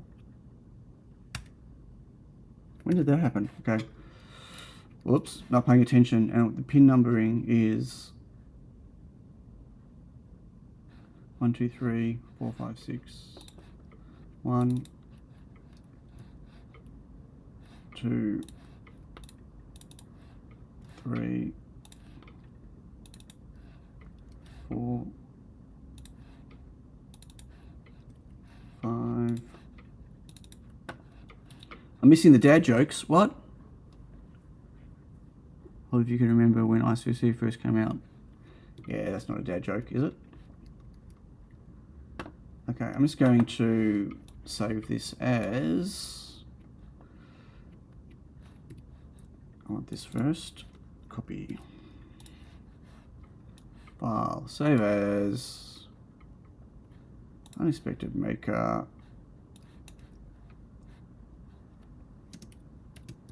Five-way. Yeah, I know the 5-way one on the Groves thing. Bruce, I'd already seen that. That's, yeah. Not really into the Grove stuff. Okay, so that's the size of the button.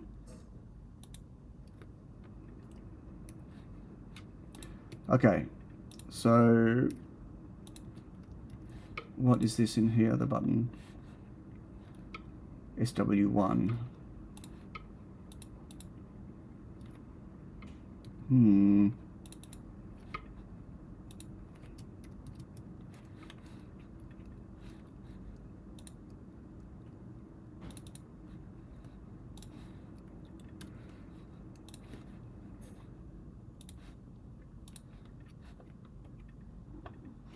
Whoop.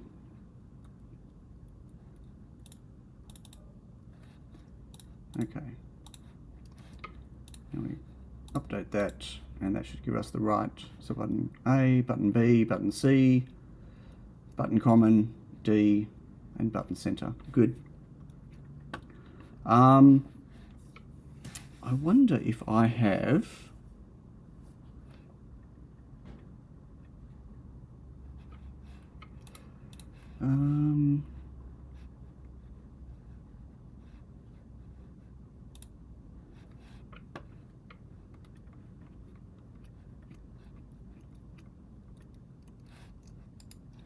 one moment, just replying to someone on Discord.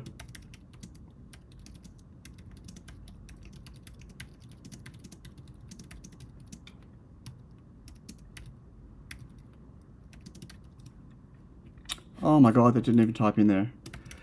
Only during boot up, then they...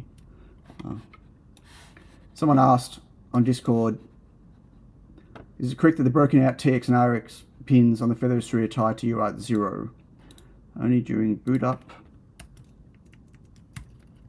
then they are free to use as general IO.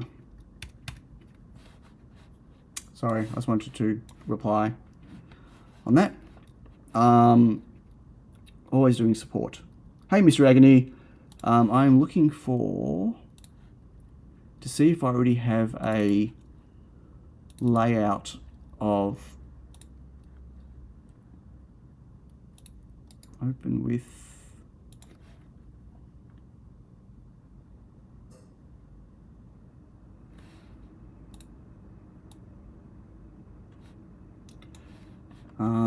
No, I don't. Okay. What about... I'm looking to see if I've got a, like one of their modules, like Adafruit module, or a board outline of one of the, oh, maybe.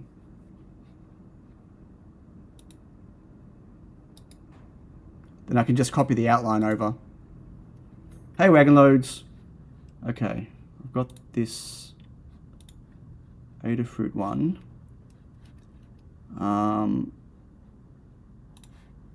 So which one is this? This is their one of their IMUs layout. So if I grab the outline of the board, and I'm just going to grab their mounting holes just for... Are they separate? They are. I don't know if I'm going to put mounting holes like this on it.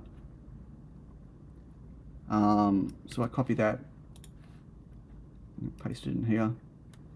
Yeah, so it's not all going to fit on a board like that. So, yeah. Like, I know that these aren't the right stemmer. Like one of them's for UDP, but if if that goes there. Oop.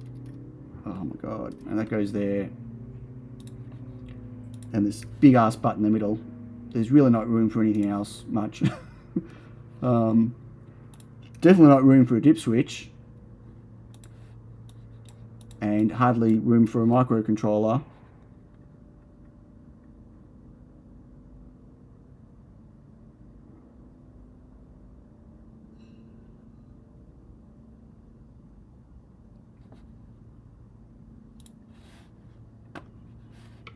Okay, so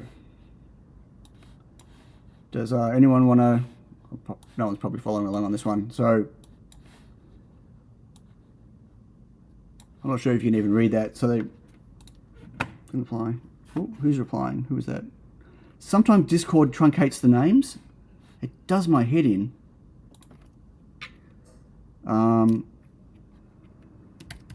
Could be interfering with the modem on boot up.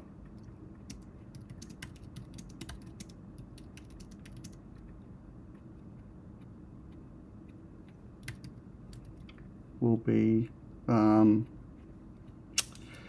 being used.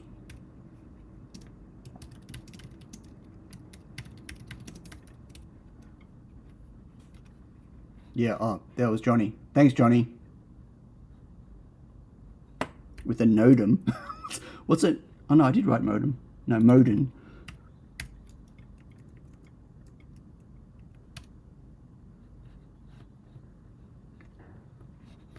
Yeah, okay. Well, Johnny can take care of that now.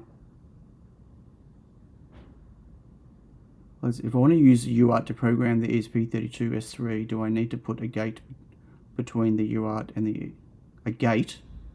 I don't understand the question, Wagon Loads. Sorry. I don't know what a gate is. Like, if you want to use the UART to program it, you need to use a UART chip. You need an external UART chip between the USB. But you can just have them connected directly to TX and RX. Is that what you mean? You don't need any hardware sitting between them. And yeah, and you need to put it in download mode to be able to do that.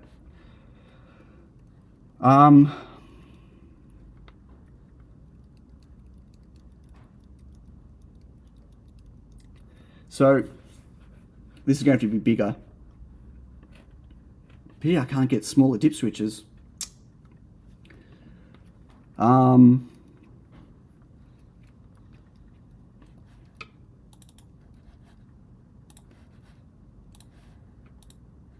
Why is that on? Oh. Why is that popping up? That's new. You see that? The little window that pops up to tell you what mode you're in. I don't mind that, I think.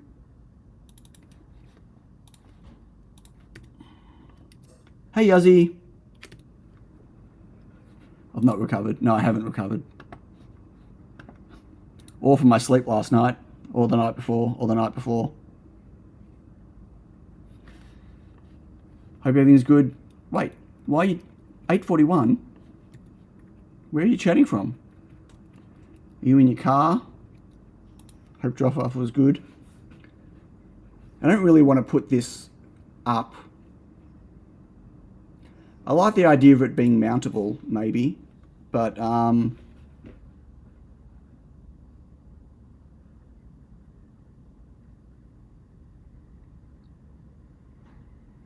if you've got them permanently connected to the UART, yeah, that's a problem. But no, then you don't use them as I/O. If they're connected to the UART, then they're like an external UART, then they're connected to the UART.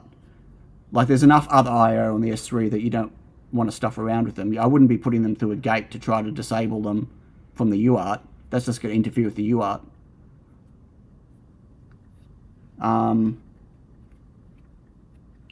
So yeah, just like the whole point is RX and TX.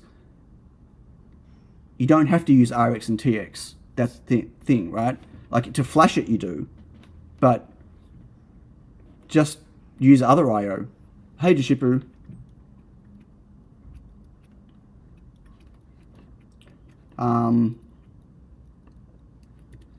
Oink oink. So do I make it taller? Do I make it not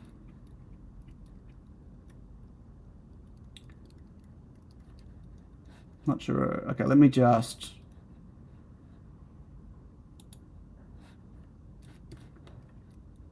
wait. Oh, how funny. Couldn't find the icon. I forgot that there was a... Why isn't it letting me set... Oh, bug. Found a bug. I can't switch. Oh. Can't get 8. Ooh, curse you. Look at that. It's not letting me switch. When I open a menu... What else? Yeah, I can't switch. Oh, well, that's annoying. Yeah. No, it's a 5-way switch. It's a little one of these little SMD 5-way switches that I'm doing a breakout board for. Maybe I'm on the wrong layer. It's not a layer thing. Like this one here. This is to set the oh, that's interesting. Hang on.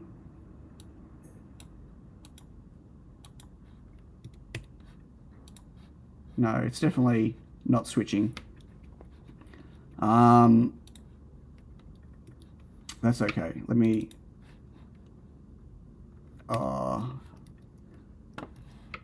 and it's still got my board position is wrong. Settings.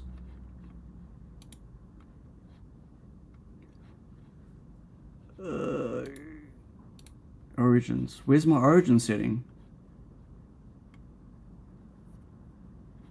Oh, God, I'm in footprint editor. God, I'm an idiot. Y increases up, and I want to be at the drill. Yeah. Drill place is the origin. X increases right. Y increases up. But says I can't place the... So I go here, that should be my origin right now. So this should be says, greetings mortals. 0 on Y, but it's not 0 on Y because it's not placing my origin properly because it's not letting me change the icon. Hey, Quixotic Geek. So that's a bug. I can't move around now. I can't work around that bug. That's nasty. Oh well. Geek says, why is it not 0? Because it's not... So this is the daily of KiCad 8 that I downloaded this morning. And it's not letting me switch the J. menus. Rogozinski says hidden dialogue. No, it's not a dialogue. It's here. So if I go... This is KiCad 7, right? So if I see on here, I can switch. See that? So I want to be on this, which lets me place that. So now this is at 0. See? And if I place this up here, that'll be at 0, and this will be minus whatever. Yeah? But it's not letting me change the thing. See that? Click and hold, change. In here, click and hold, can't change. None of the menus are working. So if I just go to the ruler, this ruler here, right? Different ruler types, I can't change them.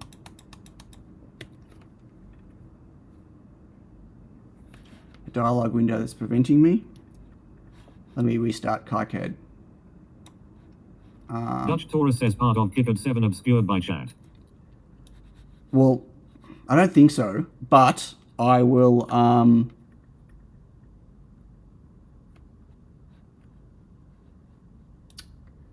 what am I doing? So I was just reading Discord. So I just quit and go back into KiCad 8.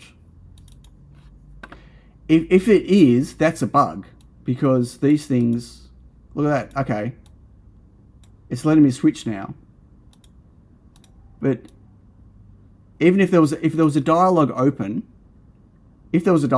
causing this, which I don't think there was, then I shouldn't be able to get to the menu. Like being able to open the menu and not change it, that's a bug. Either way. Is Eagle still around? Oh, no. I almost had to install Eagle yesterday at home, and I freaked myself out. Okay, anyway. It's good that it's switching now, but that's definitely a bug. Right, so now I've got the red here. So now that's 0. Good. So now I can put this. If I put that to 0, this is how I get the corner. Geek says file the bug report. Yeah, well, I don't know how to reproduce it. That's the problem. We'll use a fill tip pen. Okay, so I've now got my 0, 0 point. So now it's easy for me to, like if I want to make this taller, I can do it all like locked to a corner grid. Captain Kirk says look at my last statement. It says sometimes when I was locked out of doing something, I found it had a dialog box and a window behind. Yeah, I know. We discussed that. Geek People were says mentioning to that already. reproduce a bug. Well, when a mommy bug and a daddy bug love each other very much. Okay. Yeah,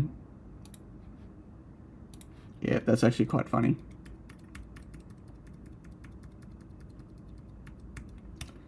I don't know how big I'm going to make this. What's this set now? 20? Yeah, maybe. Oh, see, none of my snapping settings are in either. So why didn't it translate any of my settings over?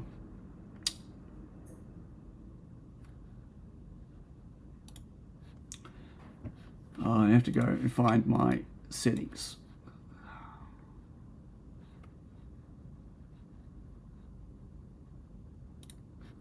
Okay, so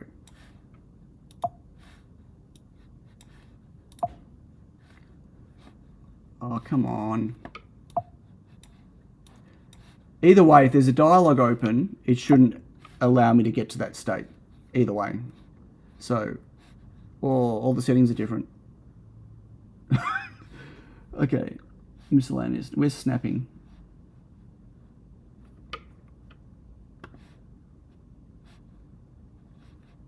Constrain. Snap. When creating tracks. When creating tracks. Always. So snap to graphics is always. But it's not snapping.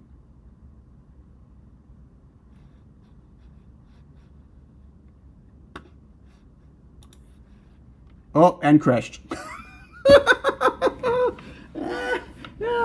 KiCad 8, I love you so much. There are people already doing KiCad in Vision Pro. Like there was tweets about it already.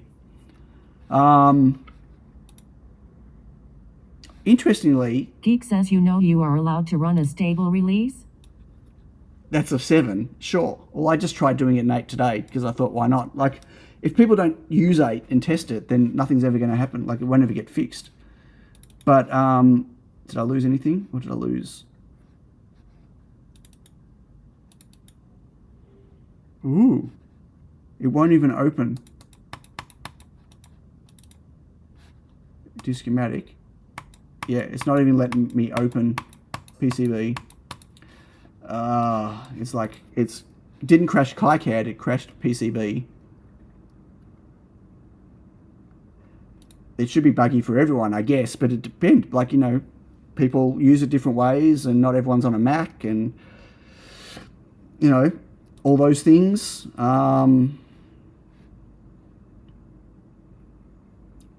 Do I want to save? Ugh, I don't know. Yeah, it's just the Mac. Macs suck. That's what it is, Michael. Try maybe clicking the mouse button harder. Yeah, maybe. So I should be able to drag and snap. Let's see, that's not snapping. And now it's snapping. Wow.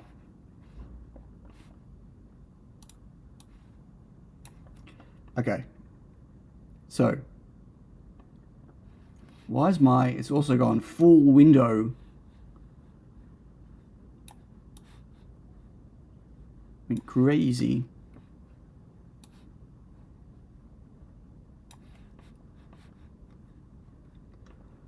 Okay. Still not enough room. Like, if that's centered.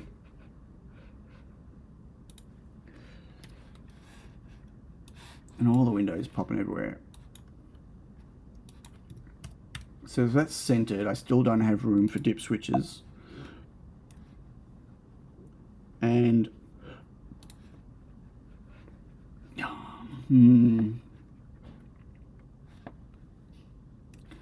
like, even if I pushed it up, I'm sure I can get expensive dip switches from DigiKey, smaller, but didn't really want to do that.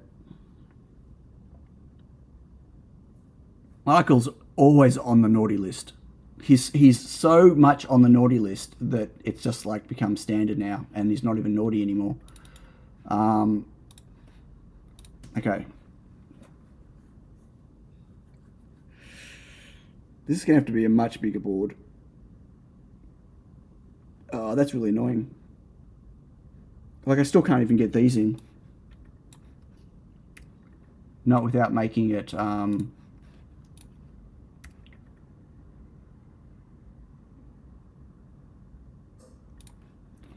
If that's up there... Can I get the dip switch? Oh. I think it'll irk me. Having this up and not centered is going to irk me. And I'm sure it's going to irk a lot of people.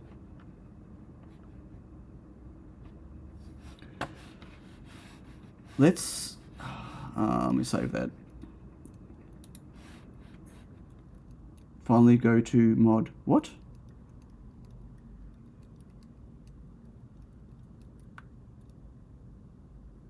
What? I don't even know what you're talking about. DigiKey.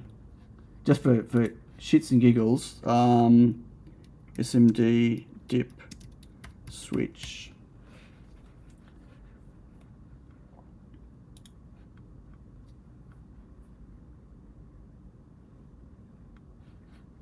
Sounds not designing anything right now. Okay, how small can we get? Pitch 1 millimeter. Washable. No. That's interesting. In stock. 0. Oh, 1. Okay, we ready to see how much this is? Everyone ready? Everyone ready? $5 dip switch. Yeah, that's not happening. Just saying. So how big is it? What are the specs? Just curious. And gull wing, that's even worse. 5 millimeters length. But not the width. Dip switch made by Apple. No, if it was made by Apple, it would be $75. Hey John. Not being centered is so wrong. I agree. It's like it would do my head in. Do my head in. Okay, so I was just curious to see if I can get smaller dip switch. So if I went back to... Oh, what's 108? I don't know what half means, but... Oh, right angle. Surface mount right angle. So, like, ideally I want one that isn't gull wing. I want something like that. That'll save a little bit on the pad sizes, but it does, but it doesn't, because generally the width of the packages is wider to compensate. But like I found ones like this on JLC. Sorry, on LCSC. That's fine. I don't have to pay. Like, you know, I can get them for like 60 cents each or something. Oh, that's what a right one is. Interesting. I was curious to see if there's any smaller ones.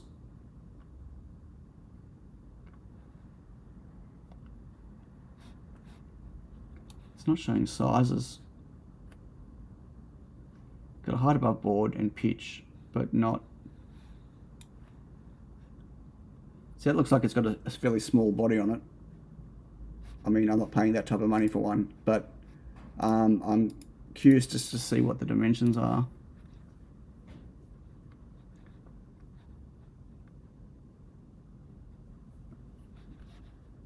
Oh, no, forget it. That's 7.4 for the pads.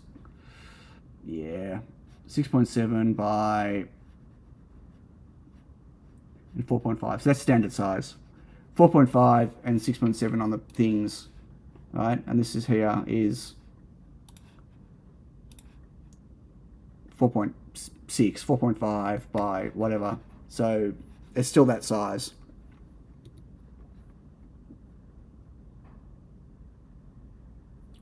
We are the vegans of the computer world. You know, pick on me all you want. All you want. Bring it on. Bring it on. I don't care. Okay, so it looks like dip switches ain't going to happen. That really sucks because I don't like solder jumpers. The solder jumpers can go on the back, but I just think it's messy. Yeah, that's what I had originally. I'm not a fan of... Yeah. I found high power connectors and DigiKey for $16 a pop. Yeah. So I had jumpers before. I have to put them back in again. Bummer. Bye-bye, Dippy. Dippy switchy. I still like the idea of the dip switch for the pull-ups. Oh, maybe not. For the addresses, I could go 3-pin, 2-pin. Now Bull is on the naughty list. What? I don't know if it's bigger than the SOP 8, but they're big. It's too big. Like, well, I don't know if it's too big because the board, you need to be able to hold the board, right? So maybe I'm thinking about this wrong.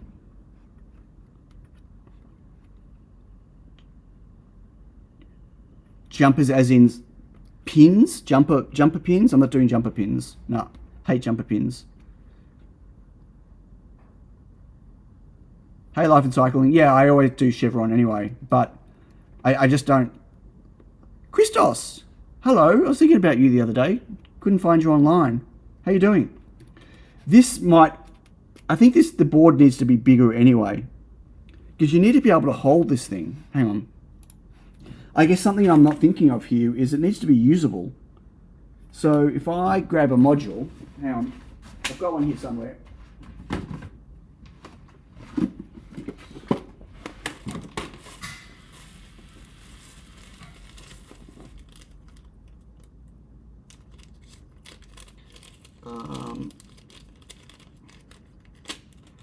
Let me grab that and let me grab a small one.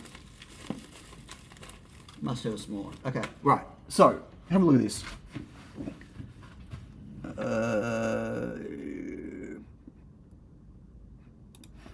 Okay, so that's the size of the button. We should focus. Focus. Okay. That's like one of the Pico Deep modules, okay? So, assuming that was in there, that wouldn't be usable anyway, because how would you hold it to use it? You can't hold it and move the thing at the same time. Maybe as a button, but not pushing up and down, right? This is another one of their boards. That's a servo driver board. Like, I'd need something probably this big, because you need to be able to hold it to use it. Like if you look at these headers here is where the button would be, right? And cables coming there and there. You need to be able to hold the board. And so maybe it needs something this long. Maybe the issue is not the width. Maybe the issue is the length. Is that zeroed?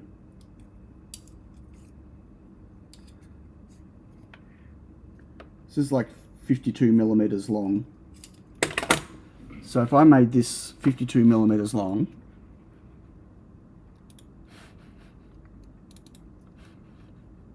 yeah, so it's twice as long, right?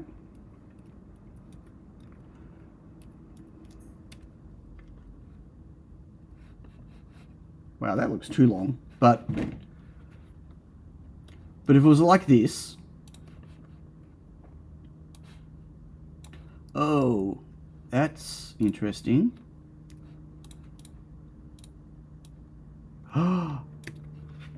That's a change. I wonder where the setting is for that. So in KiCad right in here, oops, if I move this in my 7 setup, if I click on this and I grab it from the corner, oh, that's also doing that.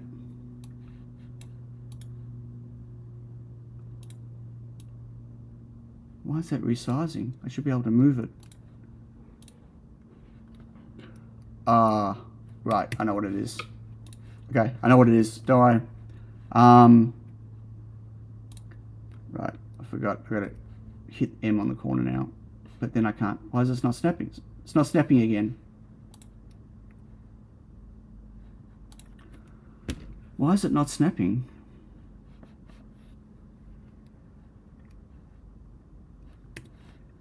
Maybe just, even with the grid, it should still snap.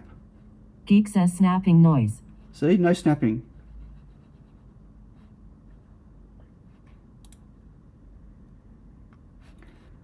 Is there a snapping thing up here that I haven't turned on?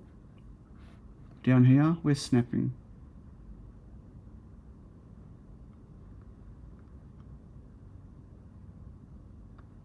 There must be a snapping that I'm missing.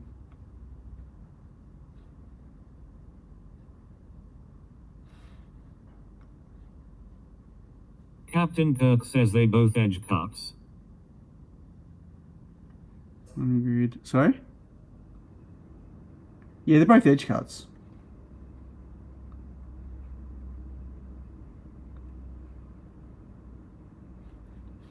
Where's snapping?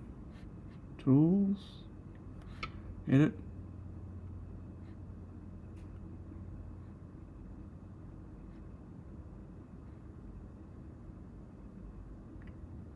I must be missing something, because it wasn't snapping before, but then it snapped, right?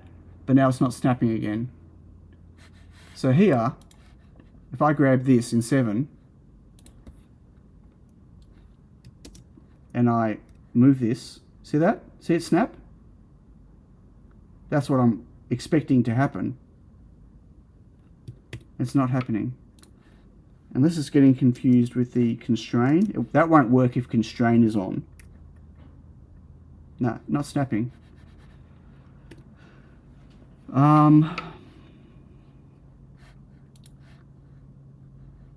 What is this? Group the selected items so that they are treated as... Oh.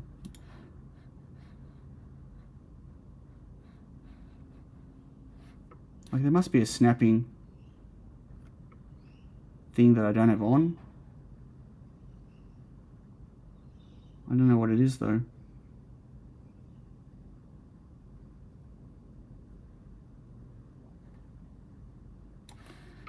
Maybe down here. It makes it really hard to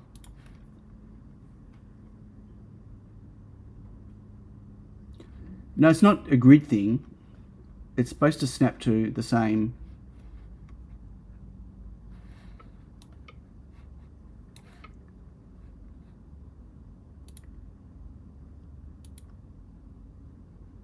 Editing options, snap to graphics, always. Last time I did this and clicked OK, it crashed. Just letting you all know.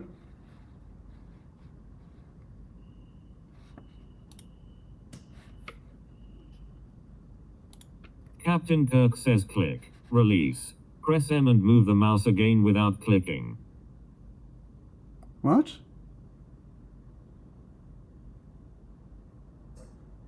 Won't snap objects on non-active layers.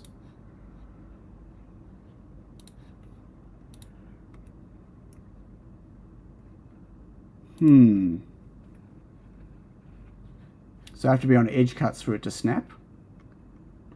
I'm not sure that's right because I'm sure. Nah, see that? So I'm on copper. Oh, you didn't see. So I just switched it to edge cuts and it snapped, right? If I go back to copper and do it, see it's not snapping? So this is a change in 8. Because in here, in 7, I'm on copper. See it? Still snaps. So that's it. No, that must be a change in 8. I didn't, where here it looks like I have to be on the actual layer for it to snap. See that? That's frustrating. Okay. But at least we know what it is.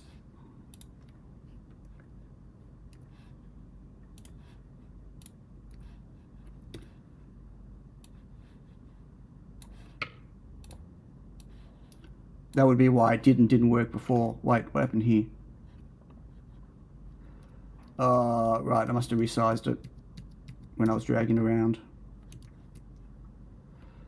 Bloody hell.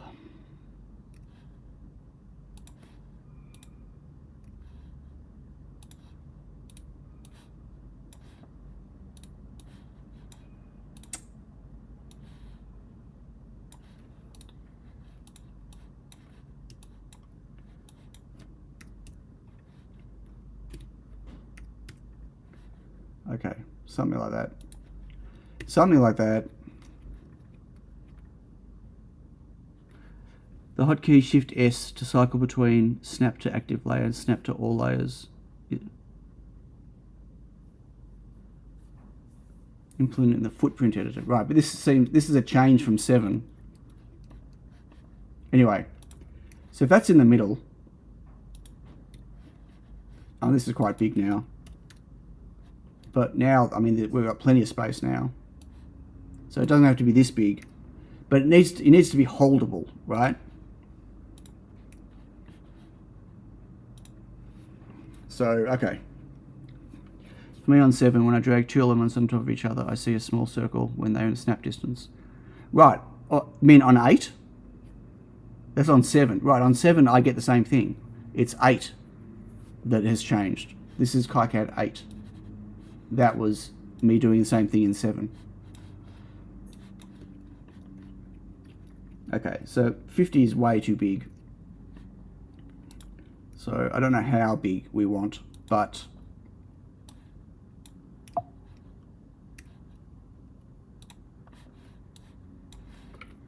edit graphics. Oh, actually, can I do that here now? I've got these multi-selected, but I can't turn off the things. It's not letting me. I want to be able to like turn these off, right? But it's not letting me do all of it. That's a bummer. So I can do it with the graphics menu. I can go or edit text and graphics properties, and then here I can say PCB graphics, text items, all those things. Set them to off, selected items only, and that turns them all off. But that's lots of clicking. My logo is in edge cut mode. Possibly. 2 hours, 10 minutes. Okay, I didn't want to stream more than 2 hours this week. I'm going to not stream more than 2 hours this week, just letting you know. So I'm going to wind this down in a few minutes. I just want to get a rough idea of... That's going to be close to the thing. But will it be in the way? I don't know. Still not sure if I'm a fan of the dip switch thing.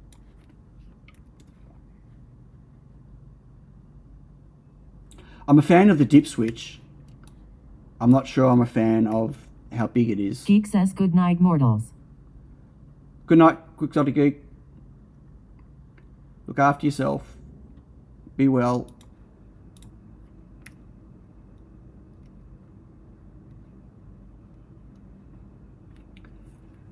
Yeah.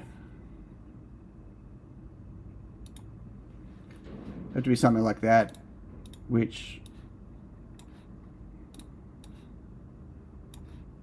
I mean, it doesn't have to be so wide now. I can make it narrower.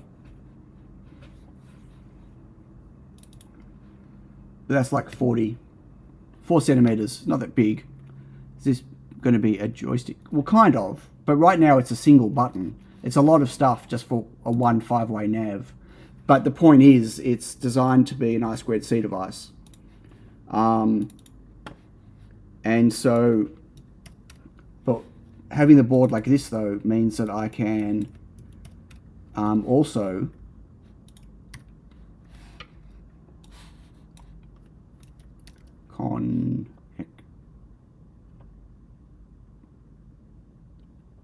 what?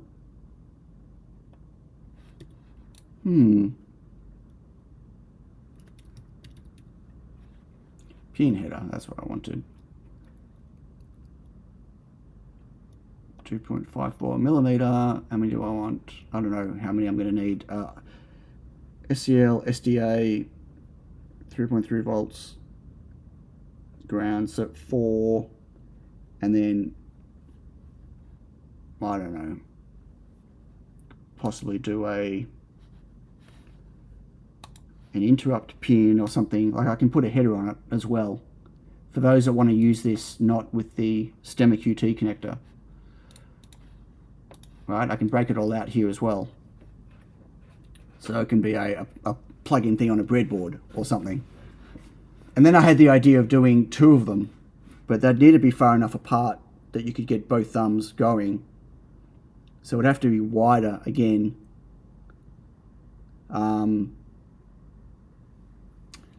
So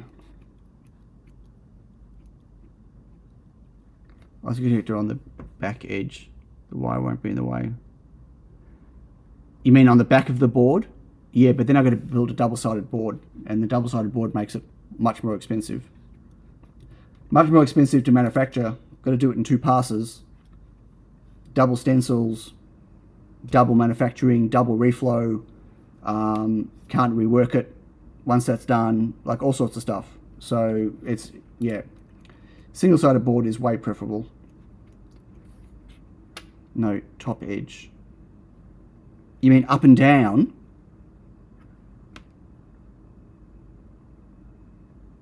But then you'd need...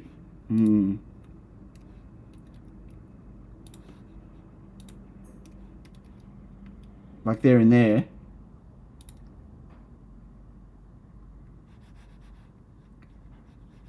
Yeah, but then I think that's going to be even harder.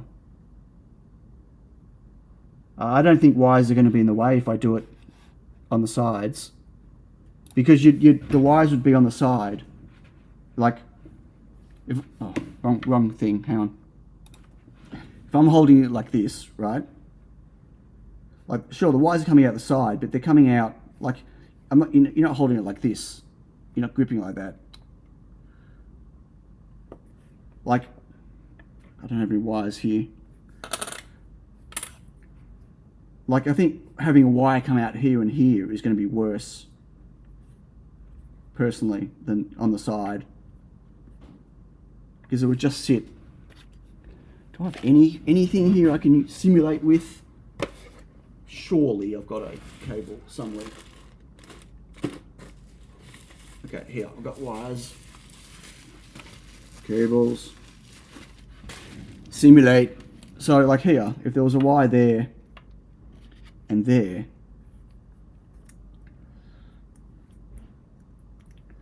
really, I can't hold them still, but you know what I mean? Like, they're not really in the way. Oops, they're not really in the way. I wouldn't think. Like, having it here, I think would be more in the way. Having it down there. 2 coming out the top. In and out.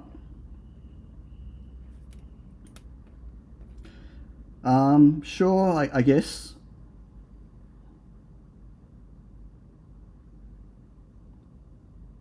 Set. Chat has decided both on top. Yeah, I don't know about both on top.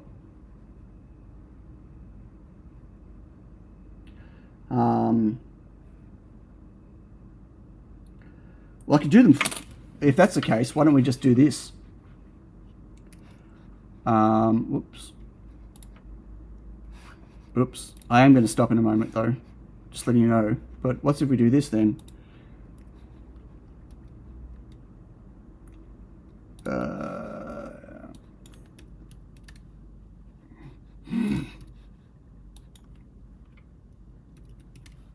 And put them on an angle.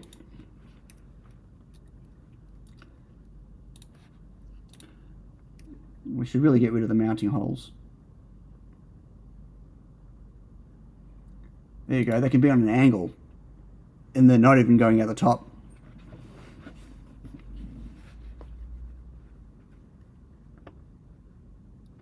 Both top plus 2 on the side. 4 connectors. Yeah, that ain't happening. That would, no, I'm saying without mounting holes. I'm not sure about the mounting holes, but maybe. Everyone seems to put them on. I get mounting holes when you want to mount the electronics and it's out the way, whatever, like stable, but this is to be held. If this is going to be held, what does mounting holes going to do? They're not mandatory for things that you hold. I think they're mandatory for things that are being screwed into something. But what are you going to screw this into? If you're going to hold it, what are you going to screw it into? No, I don't know that. I don't. But, yeah, anyway. Complex for designing a case that allows to access the connectors.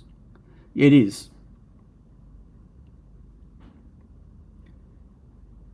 Handy Mouse says ditch the holes. Squeak. Anyway, they can just be upright.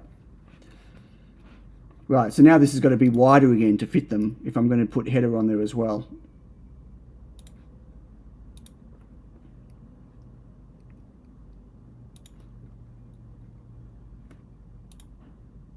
.3D printed controller with 2 boards. But would you do that with with these? Oh, maybe, I don't know. Yeah, I guess. Hey, Andre. You also cut at the edges of the PCB, but I would align them with the edge of the PCB. What? You could also cut out the edges. Wait, what? Sorry. You also cut the edges of the PCB. Cut them where? Cut what edges? Sorry, I'm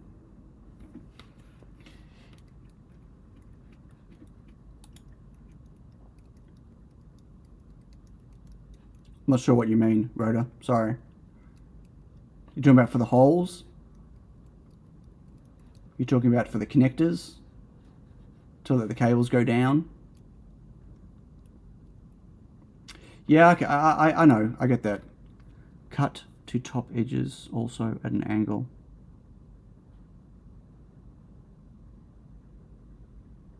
Oh, right.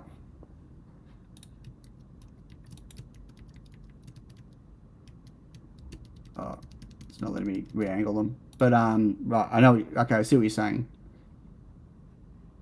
Alan Madsen says put the pin header under the switch. No, you don't want the pin header here. Then the cables are coming towards you, not away. Like if these are going up and out, the pin header has to be up and out. They can't be on the bottom. Sorry, like that makes no sense. If anything, this is the most important to have up top. I mean, these don't have to be, like, it can be... I'm not even selecting that. Why is it grabbing it?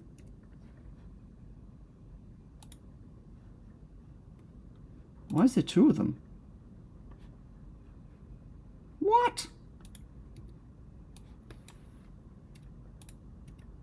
Oh my god, look at this.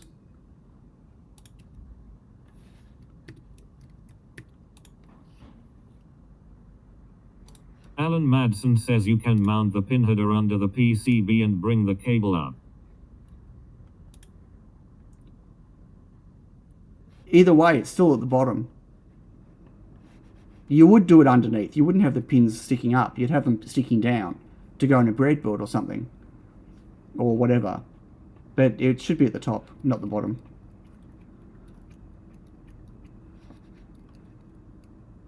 Like, I'm going to be grabbing it. My fingers are underneath. If I'm grabbing this here, that's where my fingers are. Here. Not at the top. So if it makes sense for the connectors to be at the top, then it 100% makes sense for the pin header to be at the top. Otherwise, it's exactly where my fingers are, which isn't what I want. Here. When I'm holding it. So, pin header definitely has to be at the top of the board. Okay, let's try that. Oh, did I delete the wrong one?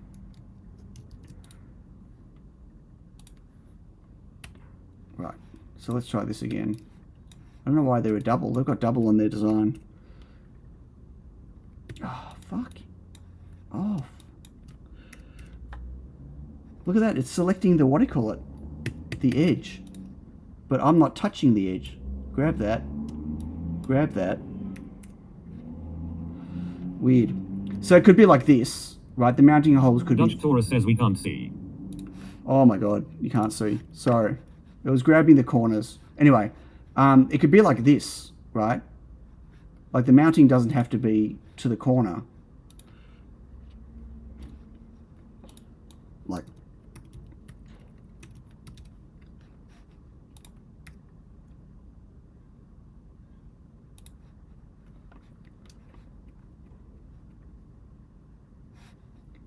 I don't know. Like, anyway, it's aesthetic stuff, really.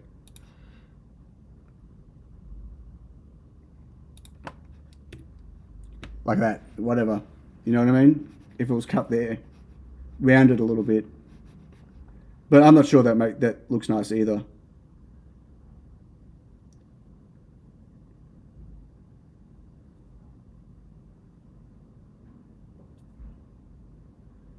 Pin headers top and bottom. But it's not designed to go in a breadboard. You need to be able to... Anyway. Yeah, no. I'm not doing pin headers top and bottom. I'm not sure about the angle. I don't know. So the question is a single or two of them? Or two different boards?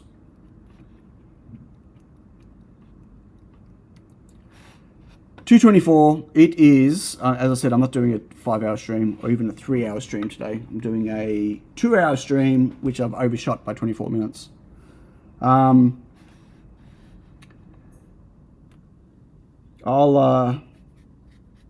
might do one more look to see if I can get a smaller dip switch again. One more try. Now I want to do a single. The question is, do I do two different? Well, it'd have to be two different boards. I don't know if I can get two of the switches on one board, is what I'm saying, on the same size board.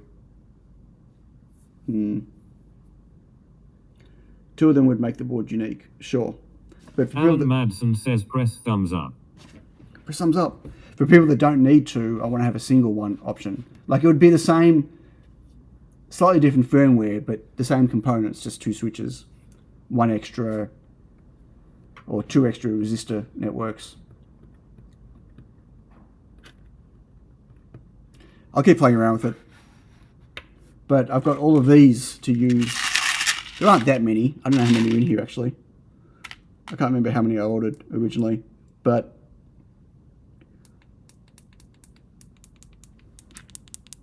they've got a really nice click sound. Anyway, thanks all for watching. Hope you all have a fantastic day and the rest of the week. And I will catch you all next week. Next week we might do some laser stuff. I have an idea, something I want to try with my laser in terms of the setup.